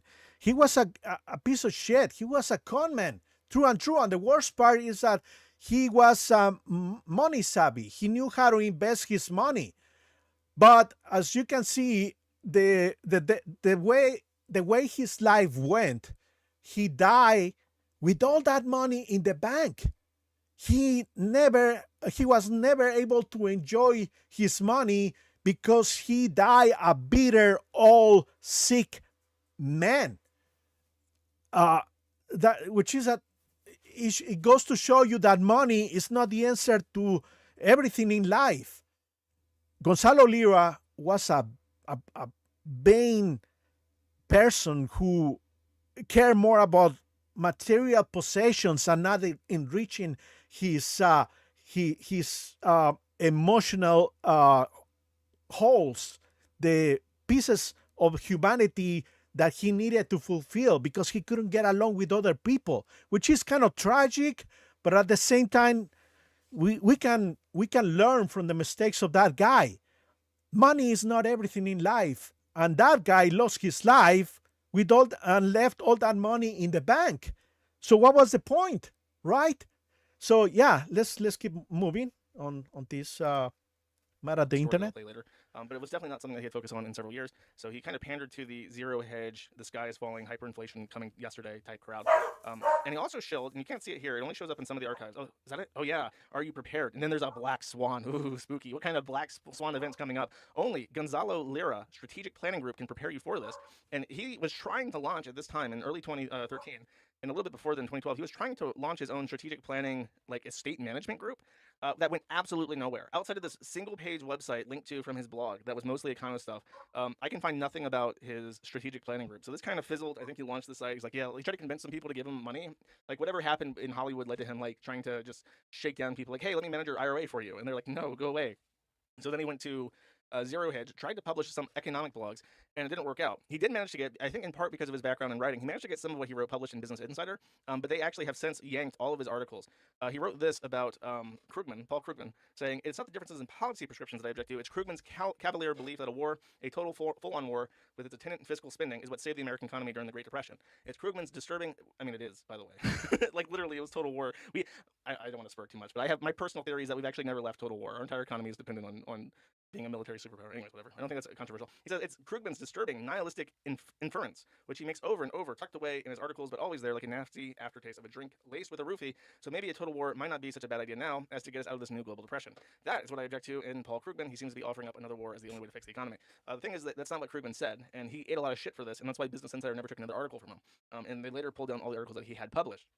So his idea of being the next mortgage guy predicting the next black swan event never materialized, and he kind of had nothing to do for years. I mean, at this point, if you count 2005 onwards, at 2013, he's approaching a decade of not progressing in life. And when you're 30 plus, I think even at that time he'd be like, what, 40? Like you're burning your 30s into your 40s. You don't have any kids. Your filmmaking career is not going anywhere. You're not publishing any books, and the articles that you're writing about economy are causing issues for your publications, and they're not going anywhere. That's scary. So he tried to find a new audience not involved in finance, and he hopped over again to trying to give advice. So this is his Reddit account for the Coach Red Pill moniker, which is the name that everybody knows and loves him as. He tried giving advice to women. He tried giving some political thoughts about Kathy Griffin's performance art, which is this is actually in 2017. So he was doing this a while before he started going into Reddit. But this is an example of the kind of advice he got that was received well. This is in our Red Pill, which is now a quarantine subreddit. But he says, do you suffer from depression, social anxiety, or mental health issues keeping you back from your full potential? Then keep those problems to yourself unless you want people to think that you're a beta, cuck, loser, herb bottom. I don't even know what the fucking herb bottom is, but you don't want to be one of those, according to Coach Red Pill. And then other elderly people agree. Heed these words, older guy here. I have anxiety and depression stemming from my childhood. I will never tell anyone. Nobody cares. This is true. See, the thing about Coach Red Pill is that so in the weeks I've been planning this, I listened to the entire library, the entire catalog of every Coach Red Pill video I could find that weren't like his live streams that I'll get into in a bit. Coach Red Pill, his videos are very bad. Actually, you know what? I can explain this after I play a Coach Red Pill video because I had that one lined up. This is his quintessential video, the most famous video that he's ever made until certain events happen in this timeline. And I think I'll just play it for you. Okay, so before we go into this is something that I wanted to do but I didn't know how to approach it. As I already showed you guys, I created two notebook LMs, right? One with a big chunk of CRP's videos, okay? And I have another one with everything that doesn't have to do with his CRP persona. As Coach Red Pill, I I left him completely outside of this of this notebook LM, and I have another notebook LM where this one where is only CRP.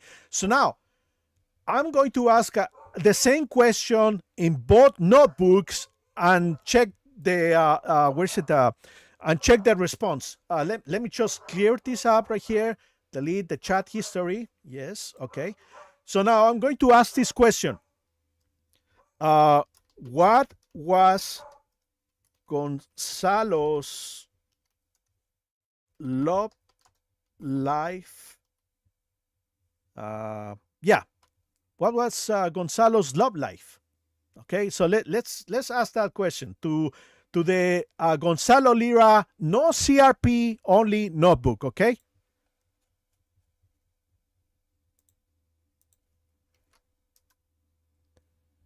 Okay, let's see. Cool. So let's copy paste this answer, and here Taylor Swift's voice narrating. Gonzalo Lira's love life was marked by a controversial university period, a self-described bad dating life during his peak as an author, and a volatile marriage in Ukraine that ended in divorce and allegations of abuse. Early life and university years. During his time at Dartmouth College in the early 1900s, Lira's social and romantic prospects were severely impacted by a suspension for sexual assault and harassment. While he was found innocent of harassment, he was found guilty of assault for making unsolicited advances toward a classmate.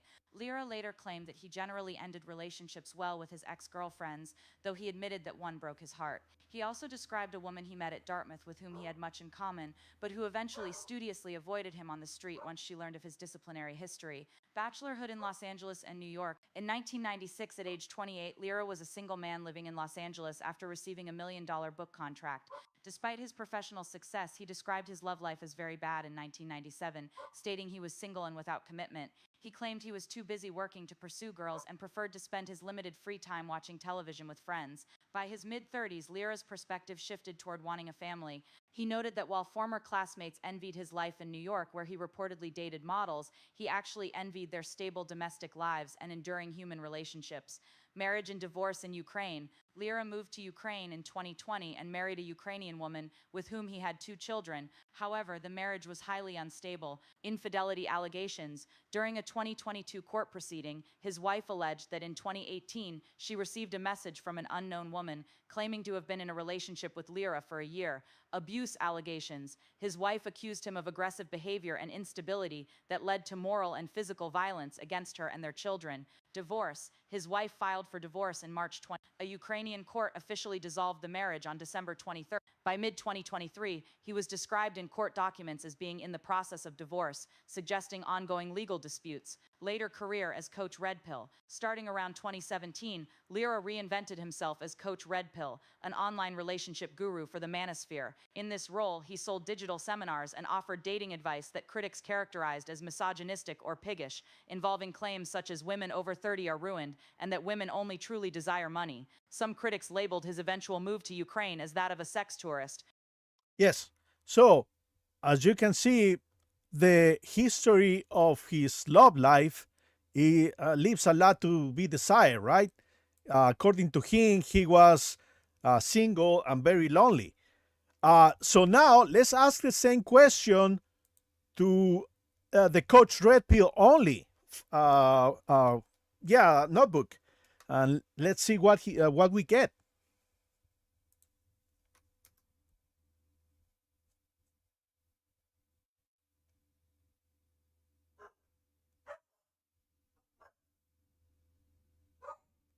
Yeah, let's see. Hold on 1 second. Analyzing, reviewing past relationships, categorizing. Gonzalo's love life was a journey characterized by highs and lows. Um, more detail. Okay. Give me a detailed timeline of Gonzalo's relate.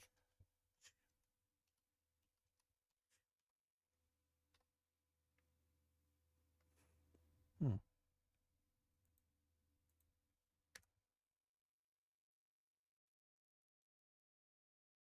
Yeah, I should have asked this question on the other one instead of love life. But as you can see on the other one, uh, you can see that there's not much there to talk about, right? Mhm.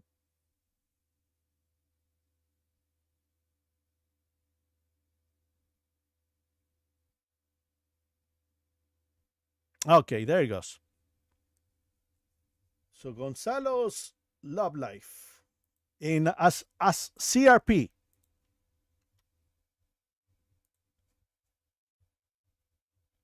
According to the sources, Gonzalo Lira's love life was a journey that transitioned from youthful, involuntary celibacy and major social regrets to a prolific era of dating models in Manhattan, eventually resulting in a late life marriage and family. Early life and regrets, 1981, age 13th birthday, he had his first sexual experience with a 14-year-old classmate named Elizabeth. During his senior year of high school, he spent a year pining for a girl named Macarena, but was too chicken shit to ever speak to her. This remained a permanent regret that he claimed sings his soul decades later. 1986, age 18. While attending business school in South America, he discovered he could attract women by making them laugh. He became so focused on getting girls that he flunked out of the university after the first semester. So see, remember what we heard about his time in university? He claimed that he failed university because he was playing pool all the time and was just too lazy. And according to his Coach Red Pill videos, that is not the case. According to his time in university, he was on business school. He learned, according to him, he learned how to be funny and engage with women, right? So you can see right there, you start seeing how everything that he's saying was not true or was not congruent to his actual history. Ages 19, 20, he dated a starter girlfriend for 6 or 7 months while working as an English teacher. College and early career, 1991, age 23. Upon arriving at Dartmouth, he met a girl named A during orientation. They made out in her dorm, but he declined sex because he found her sticky and clingy. When he began dating other women, she accused him of sexual assault and harassment, leading to a 9-month suspension from the college. 1994-1995, senior year, he dated B, a brilliant woman who later earned a top-tier PhD. They were highly compatible but broke up because she wanted a corporate/academic life while he wanted to go to Hollywood to be a writer. So you hear that right there? He claims that while he was finishing his senior year in Dartmouth, that he was dating a woman he called B. When in reality, we heard already that Gonzalo Lira's life in Dartmouth was as a loner. Let's see. Let's go over here. For example, right here, love life in Dartmouth.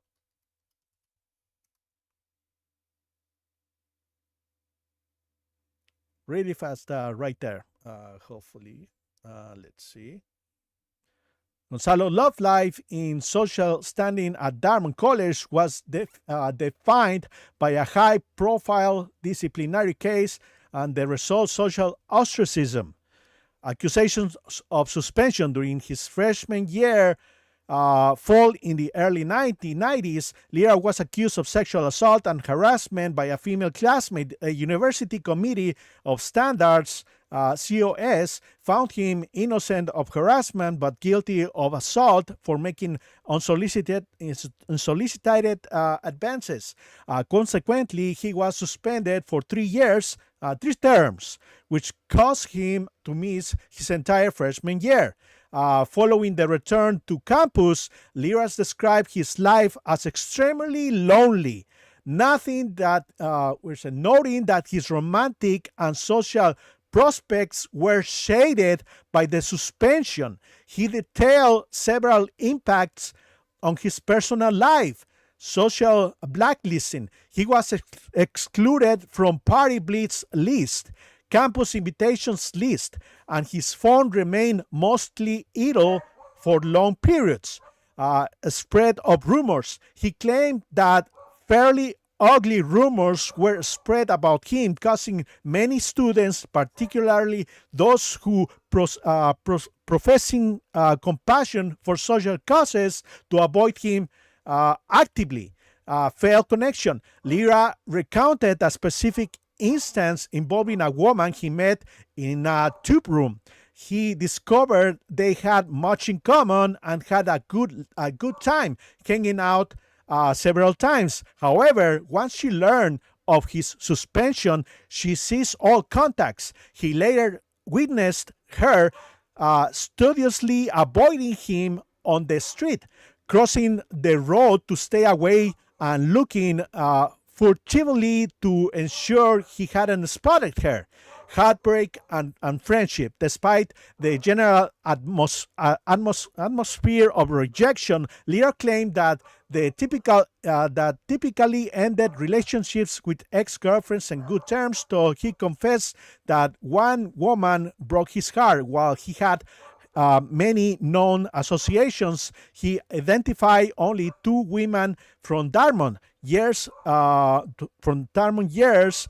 whom he considered true friends rather than romantic interest. He ultimately described his education at Dartmouth as a lesson in hypocrisy, observing that his peers will support distant humanitarian causes, but run away from someone in their own community who had been disciplined. So you can see right there the comparison. As CRP, he claims that he had a girlfriend in his senior year in Dartmouth that he called B, a brilliant woman who later earned top-tier PhD. They were highly compatible, but broke up because she wanted to a corporate academic life, while he wanted to go to Hollywood to be a writer. So let's finish reading this really fast, and let's continue. Hold on one second. Late 20s, circa 1995 to 1996, where he was a complete sexual failure and could not get a single girl. Or circa 1996-1997, age 28, $7 by a master gold digger in a transaction that did not even include sex. The Manhattan and bed hopping years, 1998-2005, living in a 2,400 square foot loft in lower Manhattan. He entered a peak period of bed hopping with models and high-end women. 1998, he slept with 7 different models in 7 consecutive days, including an actual Victoria's Secret model.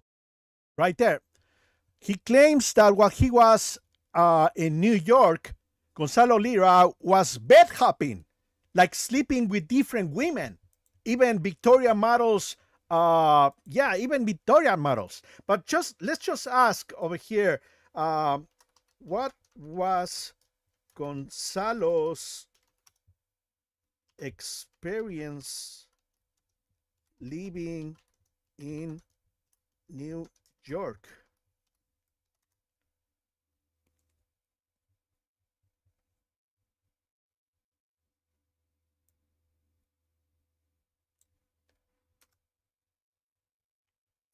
So let's see, right there. Yeah. Let's hear Gonzalo Lira's experience in New York. As Coach Redpill, he claims that he was bed hopping, like having sex with multiple women, some of them including Victorian models, right? Gonzalo Lira moved to New York to pursue the American dream after a period spent in Los Angeles. His experience in the city was defined by high-stakes professional work, a perception of social shallowness, and an eventual sense of existential emptiness. Professional work and finances. Lira supported himself in New York by writing scripts for video games, most notably for the game Soldier of Fortune. He found this industry significantly more lucrative than the film industry, which allowed him to maintain himself in one of the world's most expensive cities. He claimed that it was impossible to live in New York as a single man on less than $5,000 a month, even while living in a shabby 45 square meter apartment. During this period, he also wrote his second major novel, Acrobat, and sold its film rights to Miramax. Lifestyle and social environment. Lira's residence was located in Manhattan, specifically 3 blocks from the Twin Towers. He observed that New York functioned as 2 distinct cities, one for tourists and one for residents, that rarely intersected. His social life included dating models, a lifestyle that he noted his former classmates from Dartmouth envied. However, Lira was highly critical of the city's social fabric, lack of community. He stated that he did not associate with other Chileans or Latinos, mentioning that the only Latina he knew was the woman who cleaned his apartment once a week. Transactional relationships. He described New York life as one where people viewed others as opportunities rather than as human beings. Overvalued culture. Despite having constant access to high culture such as the Met, MoMA, and Carnegie Hall, he eventually concluded that these experiences did not give his life meaning and were overrated. Existential void and departure. Over time, Lira began to feel a profound sense of isolation and vacuum in New York.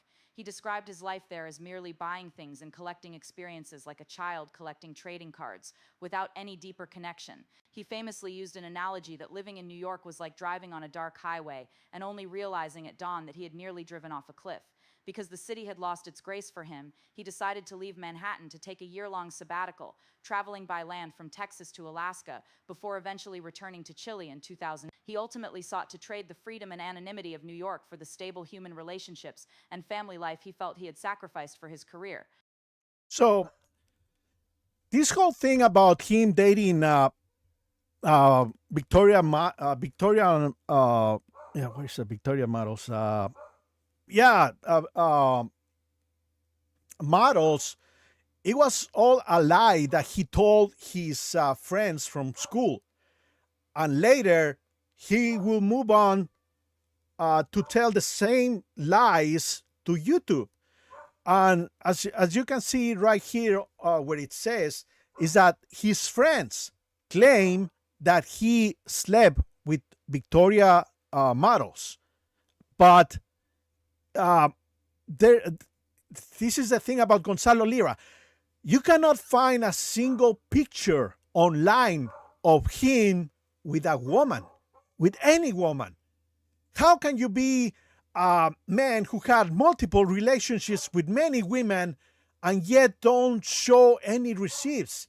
No woman has ever taken a picture with Gonzalo Lira and claimed that she loved him or that he was the man she wanted to spend his life with, her life with.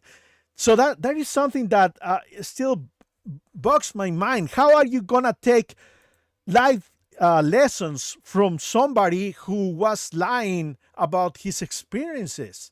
It boggles my mind. I'm gonna be honest. Me myself, I went through a period where I wanted to learn how to date women.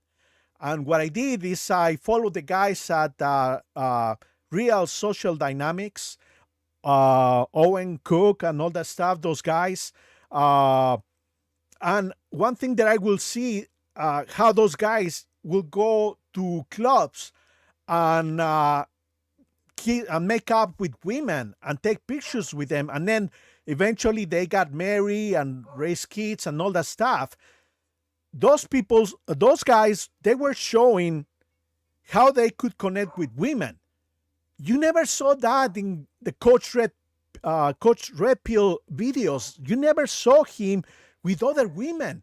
You never saw him in action, flirting with women and attracting them or getting to hold them. How are you going to learn from people like that who are all talk and no show? That's something that boggles my mind. Like, for example, this guy right here, I don't know if, do I still have him? Yeah, right here. Look what he's saying. Kind of led him to his own downfall and went a little crazy. He was he's a very intelligent man. He was a very intelligent man, intellectual man. He could speak fluently. He was very educated. He went to an Ivy League school. He was a successful novelist himself. He had wrote a few books. I didn't read any of them, but he does talk about the books he's read, wrote, and stuff like that. And he talks about a lot of good different subjects that will come up in a young man's life. Hold on. Guys like him, red pill guys, don't like they don't talk about real life lessons like CRP did. And a lot of these guys, they're younger than you, or they're a little bit older, like just a little bit older, and they claim to have all this fucking experience, and I know what to do, and do this, and do that, and it's like, bro, like, no you don't, shut the fuck up. You don't know, like, you're fucking younger than me, or you're just like 2 years older than me. I'm not gonna fucking listen to you about like fucking life lessons and all that type of shit. No, I'm not. And I'm certainly not going to listen to you about girls and different types of things like that. If you honestly want, I think that would be a good thing. I mean, to listen to if you're a young man. Listen to some of his videos about women, how to get women, how to... So see, this guy right here, he contradicts himself. He claims that Gonzalo Lira had a lot of lessons that he could share with people, that he could teach people how to get women and all that stuff. But if you check on his videos, there are no moments where he actually approaches a woman, catches her interest, and ends up, I don't know, with his arm around her waist or stuff like that. No. So how is this guy gonna be saying that you shouldn't listen to younger men who claim to have experience with women, but he will listen to Gonzalo Lira, who wouldn't even show himself with other women? It's like that's the thing that this type of guys who follow Gonzalo Lira, they were putting their faith, they were believing Gonzalo Lira, but there were no proofs that Gonzalo Lira knew what he was talking about. And that was the reason, I believe, that he ended up nuking his channel, because he had a middle-age crisis where he just gave up and just erased his channel, because he thought, you know what, I'm getting divorced from my wife. What right do I have to be like, putting this stuff out there when I'm not sure? Fine. Somebody from chat yesterday said that he probably erased his chat because his videos, because he was he was angry that the YouTube didn't like red pill content. That could be true, but I personally believe that he had a middle-age crisis, and that's the reason. Yes, he talked a big game. Chat right there. Yes, sir. It's like, it's uncanny. If you're gonna hear somebody talk about getting women, then show people how you approach, like hidden camera or something like that. And that's one of the things that I liked about RSD, Real Social Dynamics. Those guys at Day Game, and those were the videos that I was watching back in 2011, 2013. And they did help me. I was able to approach women, and I was able to, learn how to talk to them and see them as human beings and approach them. And, it worked out for me. I didn't know about Gonzalo Lira until the Ukrainian war. But I sure wouldn't have listened to his videos if he wasn't showing me footage of him actually approaching and working and showing other men how to talk to women. That's something I don't understand about guys like this, that they put all their faith on a man who had no receipts. He was all talk because that was the only good thing that he knew how to do, talk like an educated man. Well, he grew up in a wealthy family. They forced him to talk that way. They forced him to act in a certain way. And he spent his entire childhood reading books, which is a good thing, but he was constantly traveling from one place to another, never able to build relationships, long-lasting relationships with other young kids his own age. And that's what I think hurt him mentally. The guy eventually became broken in his mind and decided to stay in a war-torn country promoting Russian propaganda while the country was being invaded by Russia itself. Okay. Let's keep going to the to continue debunking. No, well, yeah, we're almost done because we just finished the part where I wanted to debunk most of the history that Mara the internet had grown. And as you can see, I just show you how to use Notebook LM to translate all those articles, newspaper articles that Gonzalo Lira did in 1996 to 2003. So let's keep going. It became a Patreon exclusive, but this was actually published to YouTube and got him in trouble. And that's how he kickstarted his Patreon. He said, oh, the videos that I can't post on YouTube because of the feminazis, you can get on Patreon. So that helped boost his numbers up. Women are like dogs. They are exactly like dogs. And never forget that.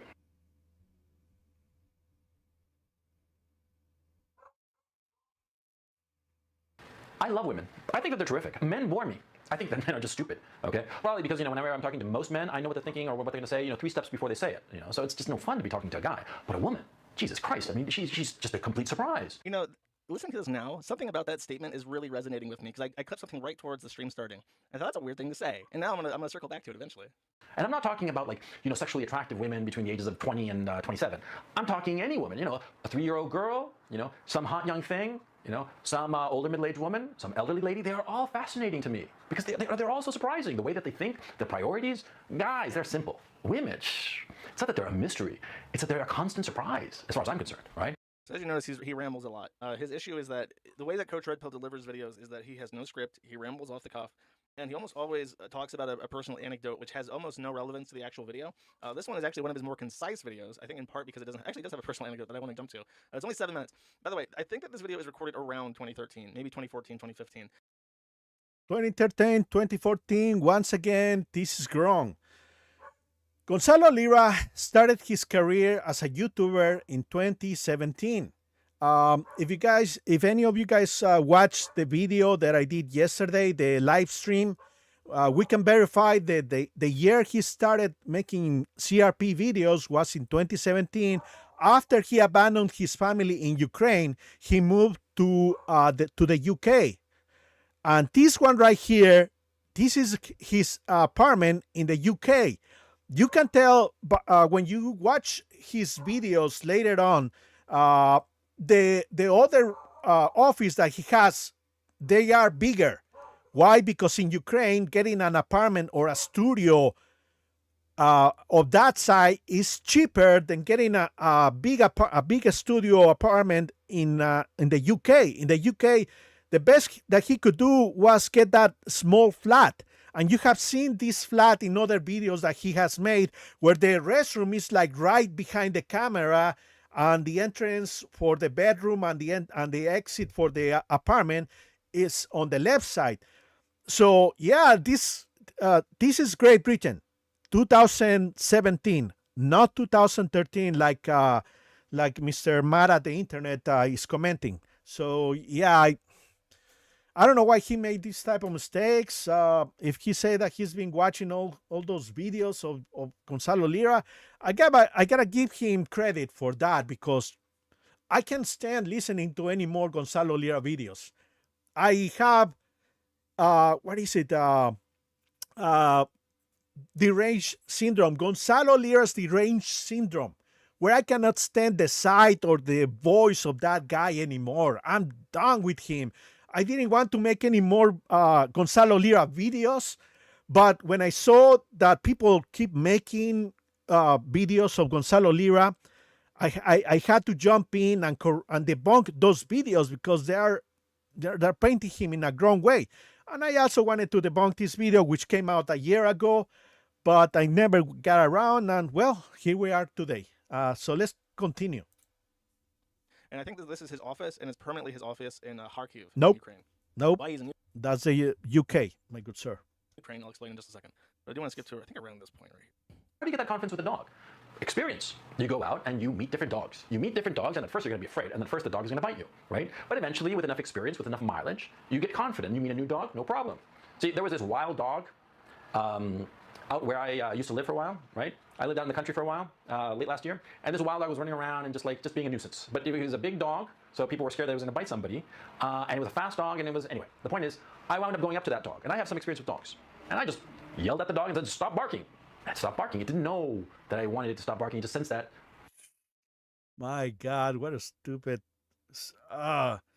Just listening to that load of bullshit. I have two dogs. They're down here, right below me. I know about dogs. They don't work that way. You don't just go to a dog and he will stay silent the moment you start screaming at them. No, it's the opposite direction. The more you scream at a dog, the more scared they get, the more excited, and they bark at you back. They become more hostile. Where is this guy getting off saying that? Oh, there was this time I met this dog and he was barking. Everybody was scared, but I approached it and started yelling at the dog, and the dog didn't know what to do. And eventually he became friends and he became the dog guard dog. That's how you talk to women. Wow, my God. Sorry. I was the guy in charge. See, the dog chilled out. Soon enough, we became fast friends. Soon after that, started hanging out at the house, and it de facto became the guard dog, right? Why is this? Why did this happen? And by the way, this is the trigger for this post. Because I realized, I had enough experience with dogs to get the dog to chill out. And the same with women. When I was young, I was terrified of women. I shot bricks whenever I'd see a woman. When a pretty girl would look at me, I was like terrified. Didn't we heard that supposedly he lost his virginity at 13? I mean, I think I still have that on over here, right? Did I have it? Let me see. Love Life. No, this is the Gonzalo. Oh no, the CRP over here. Yeah. So over here you can see what is it? Age 13. Let me see. Yeah, at age 13, Gonzalo Lira, he had his first sexual experience with a 14-year-old classmate named Elizabeth. Huh? How funny is it, huh? In one place, he claims that he was shy with women, and in another place, he's telling that he lost his virginity at 13 years old. A lot of bullshit with this guy. Okay. Young, I was terrified of women. I shot bricks whenever I'd see a woman. When a pretty girl would look at me, I was like terrified. Tongue-tied, or worse, I'd say just a lot of stupid shit. Yeah, 13 years old, lost his virginity, supposedly, and now he's claiming that he was terrified of women? What the fuck? And she'd look at me like, oh God, get away from me, you. That's what she used to say. But I got enough mileage in my system. And also I discovered that if you're funny, girls like you. See? You have experienced a Coach Red Pill video. Bombastic premise, title clickbait, an introduction, rambling, incoherent, a personal anecdote that seems to be completely made up. Yes. So it has very little relevance to the actual story. And then more rambling. That's every video. I have now listened to dozens of hours of this. I don't know. I just got a little bit more. I just got to listen a little bit more Coach Red Pill before the. I feel for this guy. I'm telling you, that's why I stopped making Gonzalo Lira videos, because I was tired of this guy. I'm like, thank goodness he's not around anymore, because my God, I couldn't have a vocation where I just debunk all the bullshit that he was saying. Yeah. Okay, let's keep going. Stream ends, and then it's over finally, and I never have to hear from him again. Yeah. So this is a pretty clever tactic. I'll say it like that. Pretty clever. You have that format, and this is the right time too, because this is around 2013. You have to remember what's happening during 2013. Gamergate. You got the feminazis. You got the culture war. You got the start of Red Pill stuff. Once again, nope, this is not 2013. This video was made in 2017. After he left his family in Ukraine, he went to the UK and started his career as a YouTuber. So it's the appropriate time to get in there and trigger all those feminazis and get all the clickbaits and shit circulating around on YouTube and get people donating to your Patreon. Exactly the right time to bust in. So he did quite well for himself. However, much like everything else that Coach Red Pill does, he did not have an original idea when starting this. He was heavily inspired by a guy called Roosh V. You may recognize this guy or this name because he led a very popular website called Return of the Kings, and then also the Roosh V forums, which is kind of like an incel-ish. It's hard, not necessarily incel, because incel came after. This was the origin of the manosphere. This was kind of the emergence of internet pickup artistry. On this, I have to disagree, but I cannot 100% say that he is wrong because, for what I understand, it was another pickup artist. I believe his name was Rollo Tomasi. I believe Rollo Tomasi, who is considered the grandfather of the red pill community, I believe he's the one that influenced Gonzalo Lira. So I don't know exactly who this guy is. Darius Belisha. I don't. I cannot pronunciate that name. I don't know how Mr. Mara the internet came with the conclusion that this was the guy that influenced Gonzalo Lira. Now I cannot verify. Uh, Maybe we can ask. Let's see who is Darius Bali. Hold on one second. Let me see if I can. I'm gonna have to. No, over here. Yeah. Let me move this out for a moment. I'm going to ask who was Darius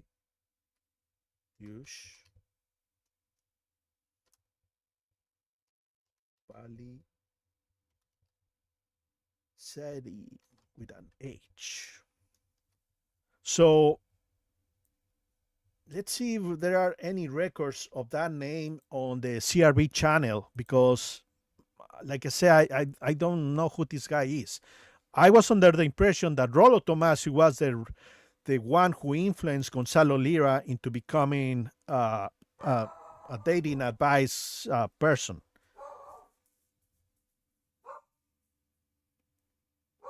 Okay, let me see. Let's hear this.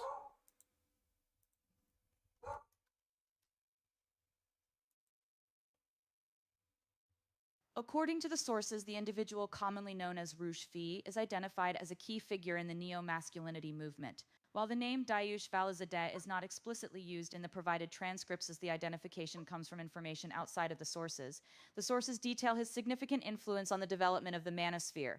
Key details regarding his life and influence include origins as a pickup artist. He began his career as a successful pickup artist before moving into more political and ideological territory.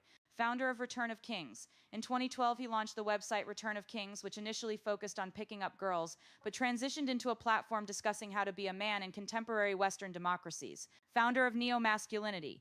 He is credited with coining the term neo-masculinity, which he defined as a system combining traditional beliefs, animal biology, and masculinity.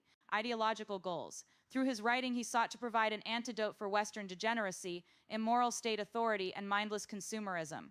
He aimed to aid men living in Western nations that he believed lacked classical virtue, feminine females, and objective standards of beauty.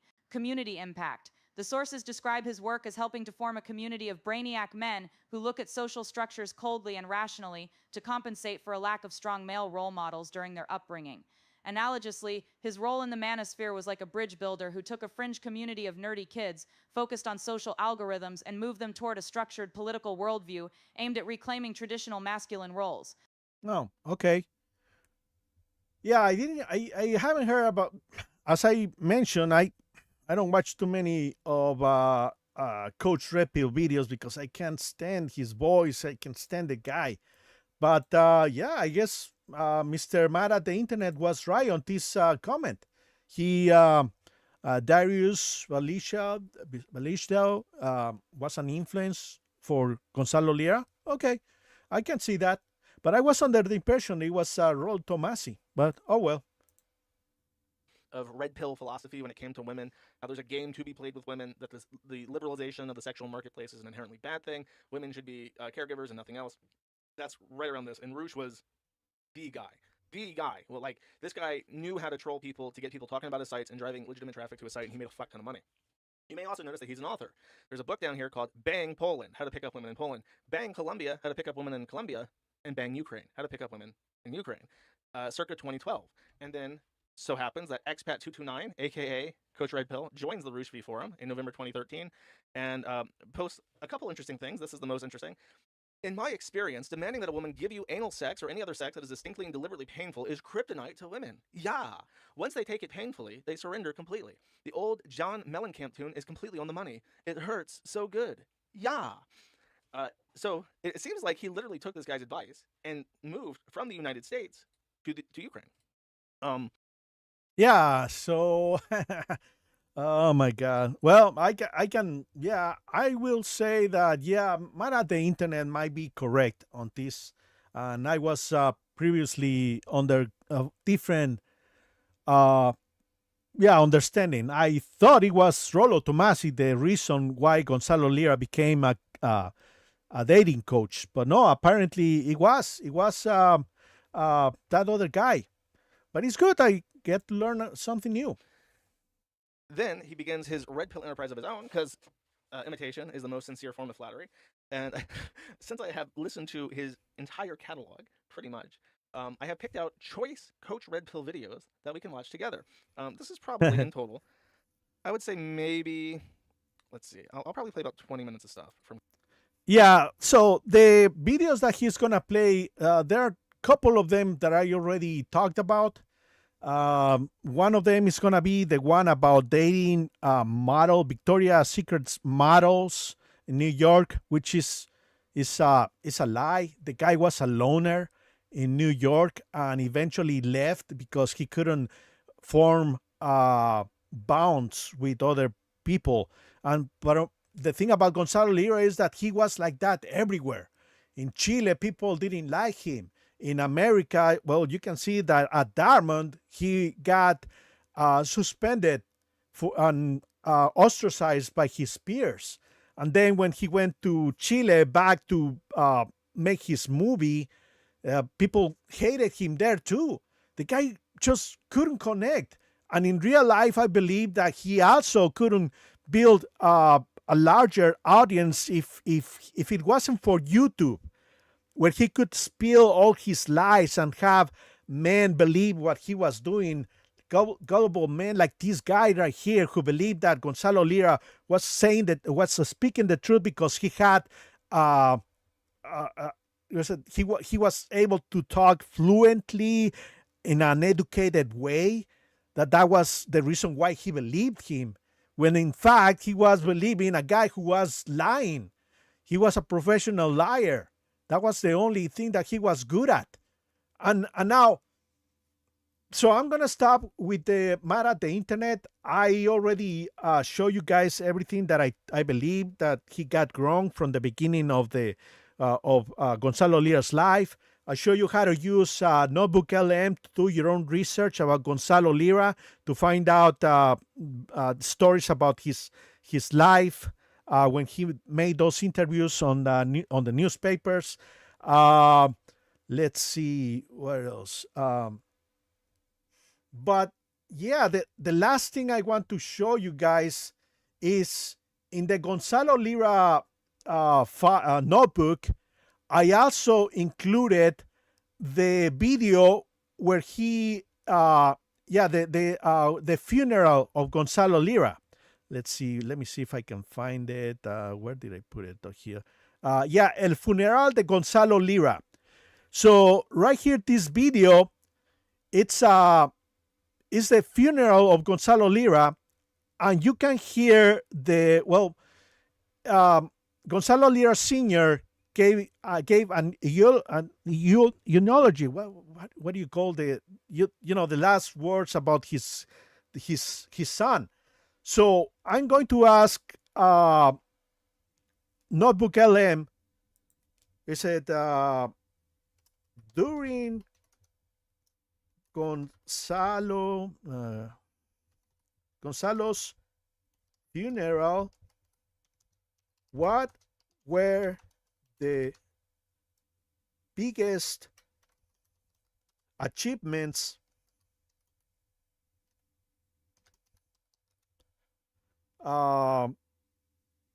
noted by his father?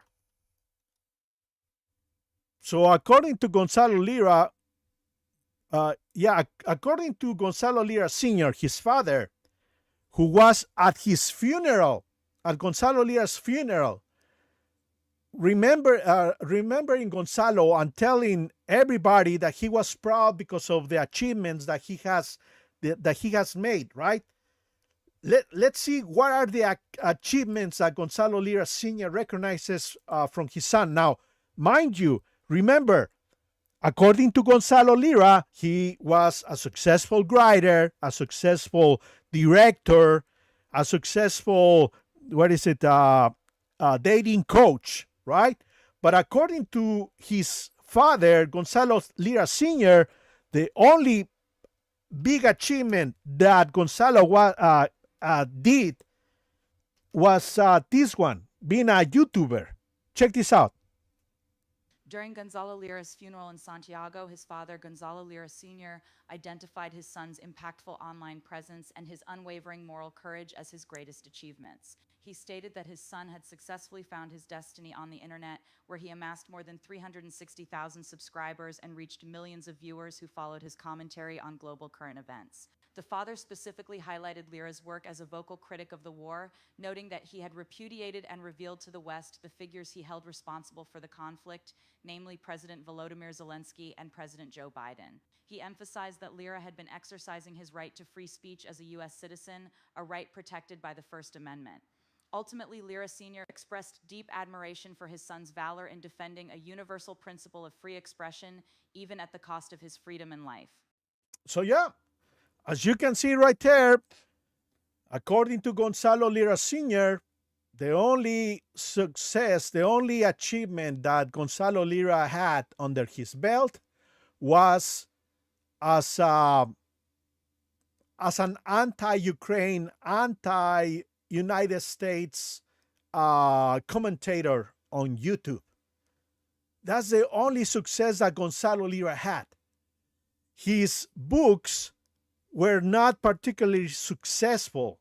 Let's see, for example, let's ask Notebook LM. How successful was Gonzalo's writing career?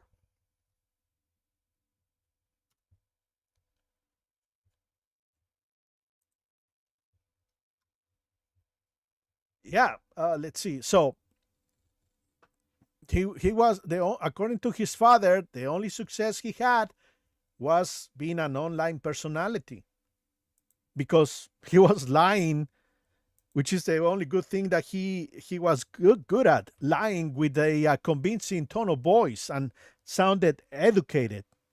So let's read this. Gonzalo Lira's writing career was characterized by a massive, high-profile burst of traditional success in the late 19th, followed by a move into script writing for video games and films, and eventually a shift into controversial online commentary. The million-dollar success. Lira achieved sudden fame in 1996 at age 28 when he signed a 2-book contract with Putnam for a $1 million advance. This was a historic sum for a young, unknown Chilean author in the U.S. market. Counterparts. His debut thriller, written in English, followed an FBI agent and a CIA bureaucrat attempting to protect a nun from an assassin. It was sold for translation into at least 7 languages. Critics noted his talent for action scenes and technical spy procedures. Acrobat 2002. His second novel also dealt with CIA intrigue. Even before its release, the film rights were sold to Miramax/Sidney Pollack for $6. Works in Chile. Prior to his U.S. success, Lira struggled to find a publisher for his Spanish-language work. Tama Harazure. Written when he was 22, this experimental novel about a Cuico, upper-class young man in Santiago, was initially rejected by all Chilean publishers. It was only published in Chile after his $1 million U.S. deal made him a phenomenon. Reception. Critics in Chile were divided. Some praised its naturalist and original use of Chilean phonetic slang, while others found it difficult to read, exhausting, and complacent. Screenwriting and video games. Lira described himself as a producer at heart and sought to transition into the film industry, though his Hollywood screenwriting was limited to correcting scripts that were never produced. Soldier of Fortune. Lira supported himself in New York by writing the script for this video game. The developers at Raven Software brought him in as a hot-selling writer to fix their story, though they eventually used only elements of his work rather than the full script. Sequestro, 2005. Lira wrote, directed, and produced this Chilean action film. Despite a record-breaking release in 40 theaters and a high-budget marketing campaign, it was considered a box office disappointment and received mixed reviews for being cold and lacking empathy.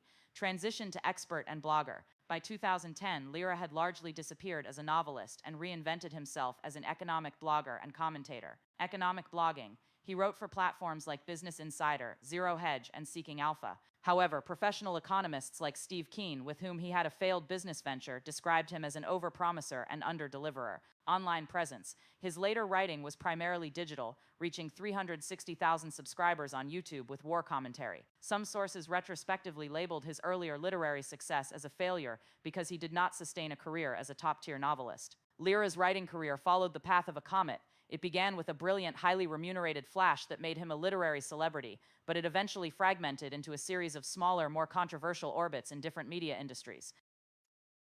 So yeah, Gonzalo Lira only big achievement was becoming a war commentator, and he was mostly a Russian propagandist. So for him to be giving life advices and for people to listen to him for lessons to live a good life is mind-boggling because it doesn't make sense. The guy knew how to talk, but he also talked a lot of shit, nothing but lies. And as you can see, when you compare Gonzalo Lira's actual life to the life that he claimed he had as Coach Redpill, you can see that it's not 100% coherent. Gonzalo Lira was a liar, a professional talker. That was the only good thing he got going on for him.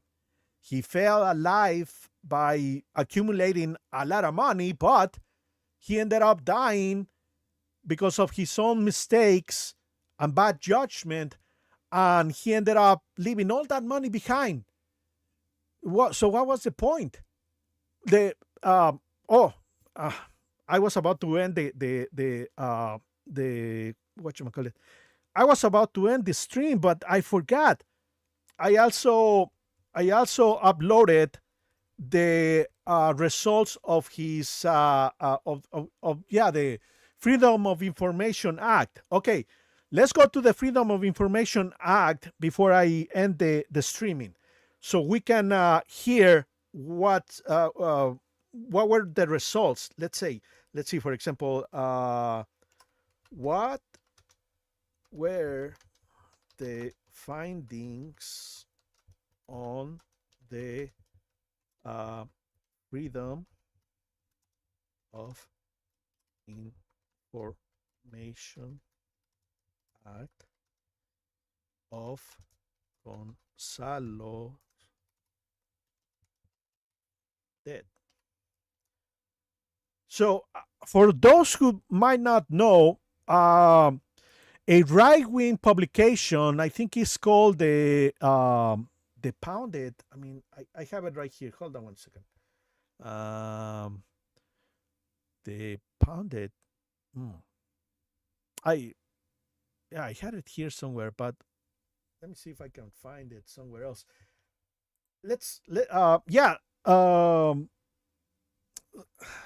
A right-wing publication requested a Freedom of Information Act to reveal why did Gonzalo Lira die and why was not he released.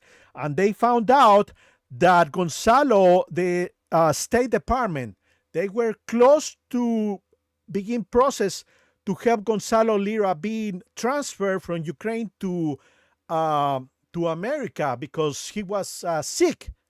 And also, the State Department received a lot of letters and emails from Gonzalo's supporters. And because they got overwhelmed by all these requests for intervention, they actually decided to move on and transfer Gonzalo from Ukraine to America. But Gonzalo died a couple of days before he could actually be transferred, which was nobody's fault but Gonzalo.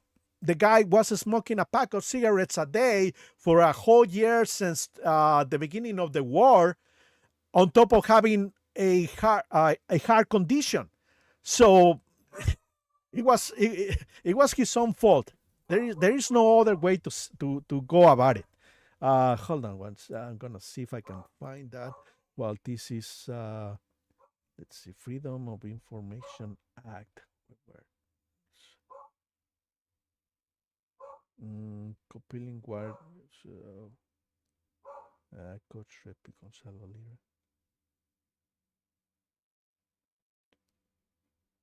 Okay, yeah, there it goes. Okay, hold on. So let's listen to what this says over here. Copy, paste. Let's see. Freedom of Information Act FOIA requests filed by Judicial Watch and the Gateway Pundit resulted in the release of hundreds of heavily redacted documents from the U.S. State Department regarding Gonzalo Lira's detention and death. These findings suggest a pattern of administrative delay, internal dismissal of Lira's safety concerns, and a focus on spin control following his death.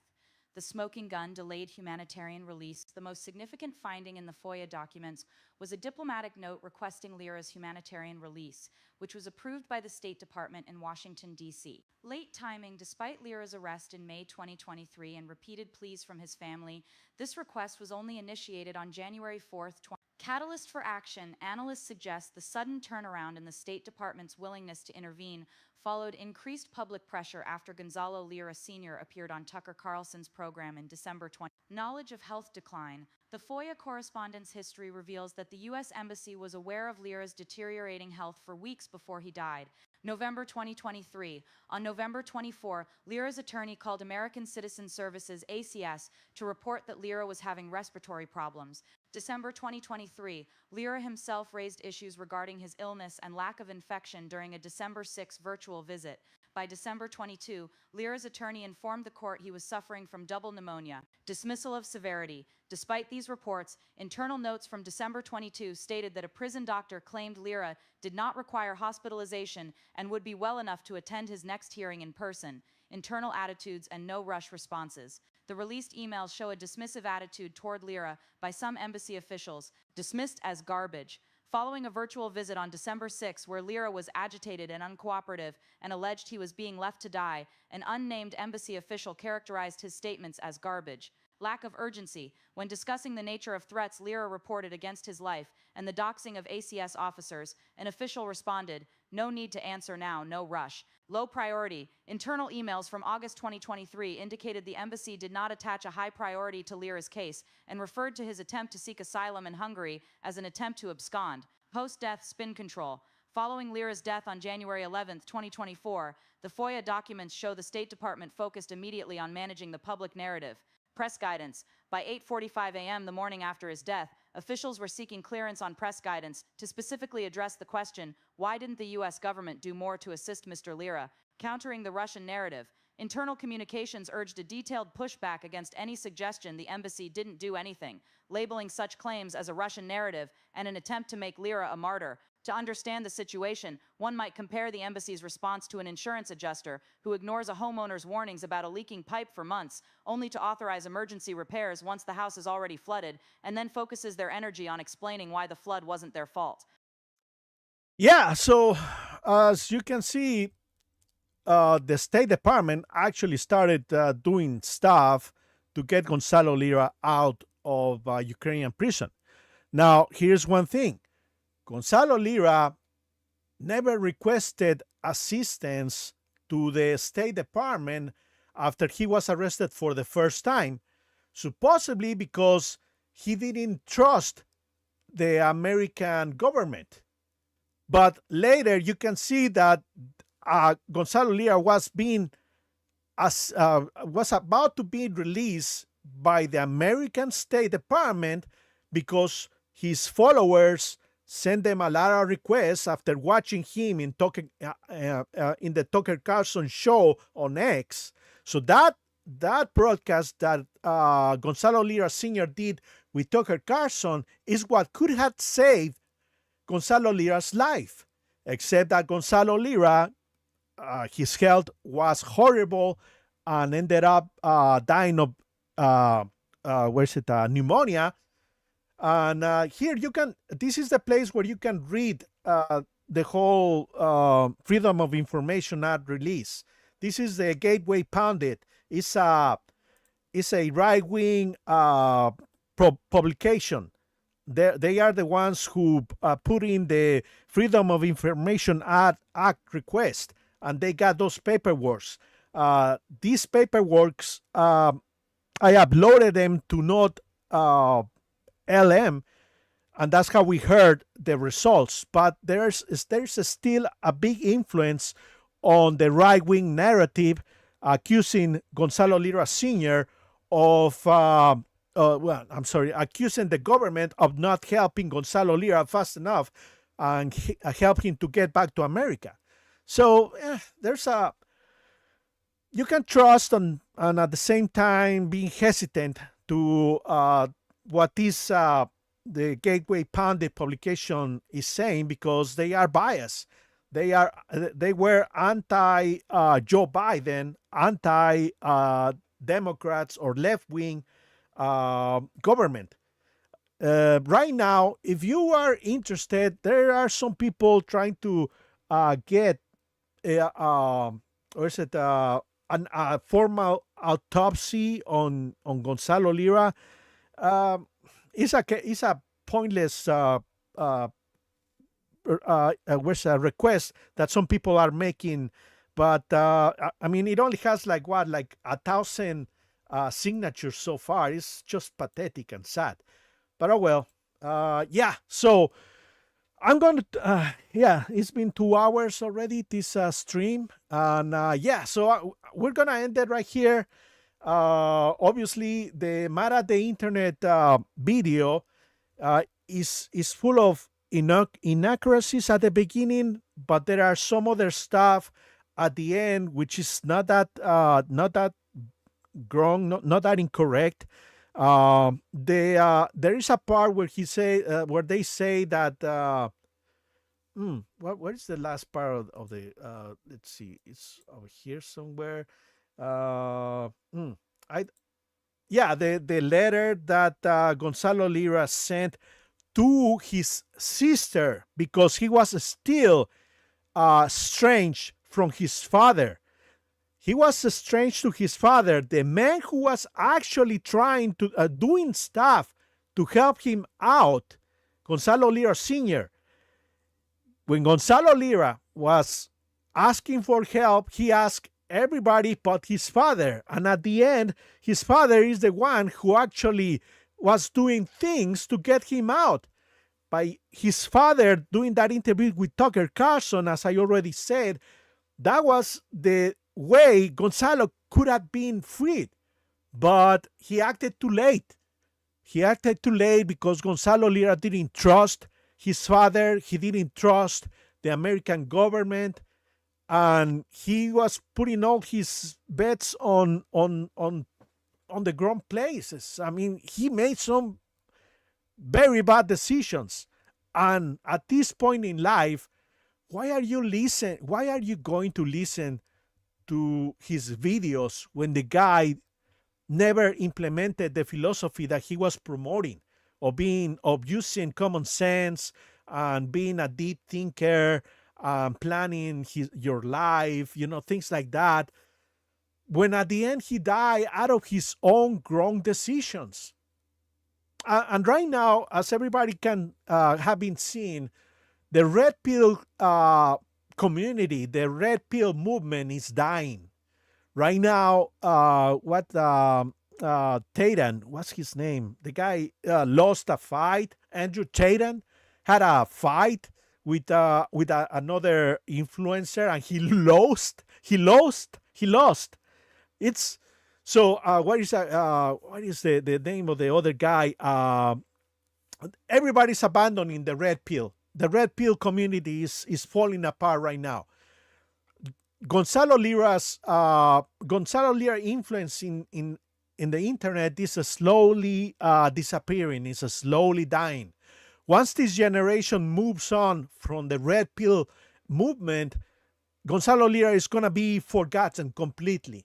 The only people who are going to be watching Gonzalo Lira videos is going to be, unfortunately, people from places like India, where they have a severe problem with men, what's it, with incel men. I don't know if you have seen those videos. Let me show you. We're done with Mr. Mad at the internet. Half of the video was full of inaccuracies, but I want to show you something. Let's see, India, no, women's experience on India. I don't know if you've seen these videos of men causing women in India. Let me see. Women attacked in India, or let me see. There's a video of a young woman. Let me see. No, foreign women in India.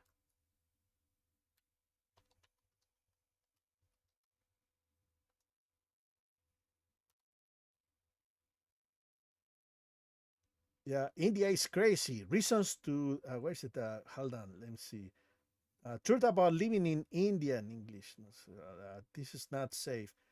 We didn't feel safe in all them. Oh, this one right here. I don't know if you guys seen this video.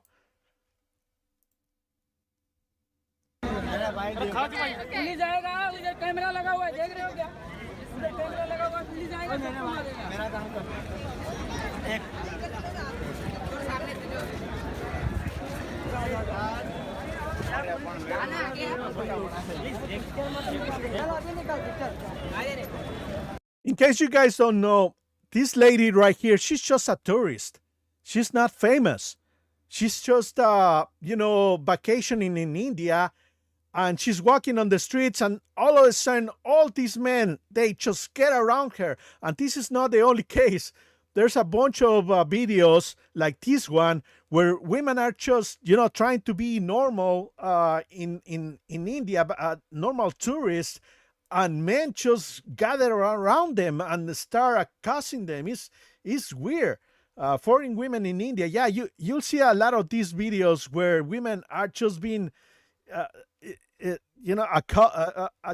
overwhelmed by men. It's weird. So right now, the only Gonzalo Lira videos that I have seen that are popular are usually videos translated into Indian, and they're being shown over there on Indian YouTube channels with translations, which is sad because we already see that there are some problems with men in India, and now on top of that, they're gonna be listening to Gonzalo Lira videos. Things are just gonna get worse. But oh well, I mean, that's out of our jurisdiction. We won't be able to help those guys out, unfortunately. But yeah, that's it pretty much. So I'm going to end the stream right here. Thank you guys for watching. This was a learning experience. For me, this is the second time I streamed, and I think the first time went better. This time, even though I was more prepared, I think I didn't do as well as the first time. I was a little bit more animated and better the first time, but oh well, yeah. So we're gonna end it right here. Thanks again for watching. It's been a while. I don't know if I'll make another Gonzalo Lira video. I don't think I have it in me. I think I'm done. Gonzalo Lira's memory is slowly fading away. Once this generation moves on from the red pill community, you won't know who Gonzalo Lira was. He was a failure. His impact in Western society will not be remembered. His books were not bestsellers at all. His movies tank. His attempt to shield for Russia and promote Russia as the country, the second strongest military force, who was supposed to take over Ukraine in 3 days, It's been more than 3 years, almost 4 years, and Russia is getting worse as time goes by. Yeah, they might be gaining some land, but they're trading land for resources that they're not able to sustain. Their economy is collapsing. They're way deep, too deep into the war. There's no way for them to win, and once they lose, Gonzalo Lira's videos are gonna look even worse. People are not people. Yeah, they're gonna forget Gonzalo Lira, and well, that's a good thing. Yep, I'm okay with that. I don't want to make any more Gonzalo Lira videos. But yeah, this was a good reason to stream, and thank you again for everybody for watching. Let's see. Hold on. Somebody put something on the. Let's see. He has 3,255 members still in Patreon. Yeah, and that money is going nowhere. If you think about it, who's picking up that money?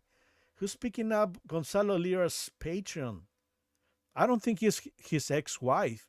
His ex-wife moved to the east of Ukraine at the beginning of the war, and I don't think she does. I don't think she doesn't. I don't think she wants anything to do with him anymore. She hasn't appeared in any newspaper publications. I don't think anybody has approached her for an interview. We don't even know what she looks like. Some people claim that she was 22 when she married Gonzalo when he was in his 40s. So I think maybe if she's lucky, she already married somebody else, a Ukrainian man, and help her raise her children. Hopefully, they will never learn about their father, who was a Russian sympathizer, who was cheering for the same country that is still up to this day dropping bombs and killing innocent people. How can you how can you worry about about Gonzalo Lira's children when he was cheering for Russia, who are committing war crimes on a daily basis? It's just it breaks my brain every time I try to make sense out of the craziness. But oh well, yeah. So thank you again for watching. This was my second attempt streaming, and we'll see how it goes from now on.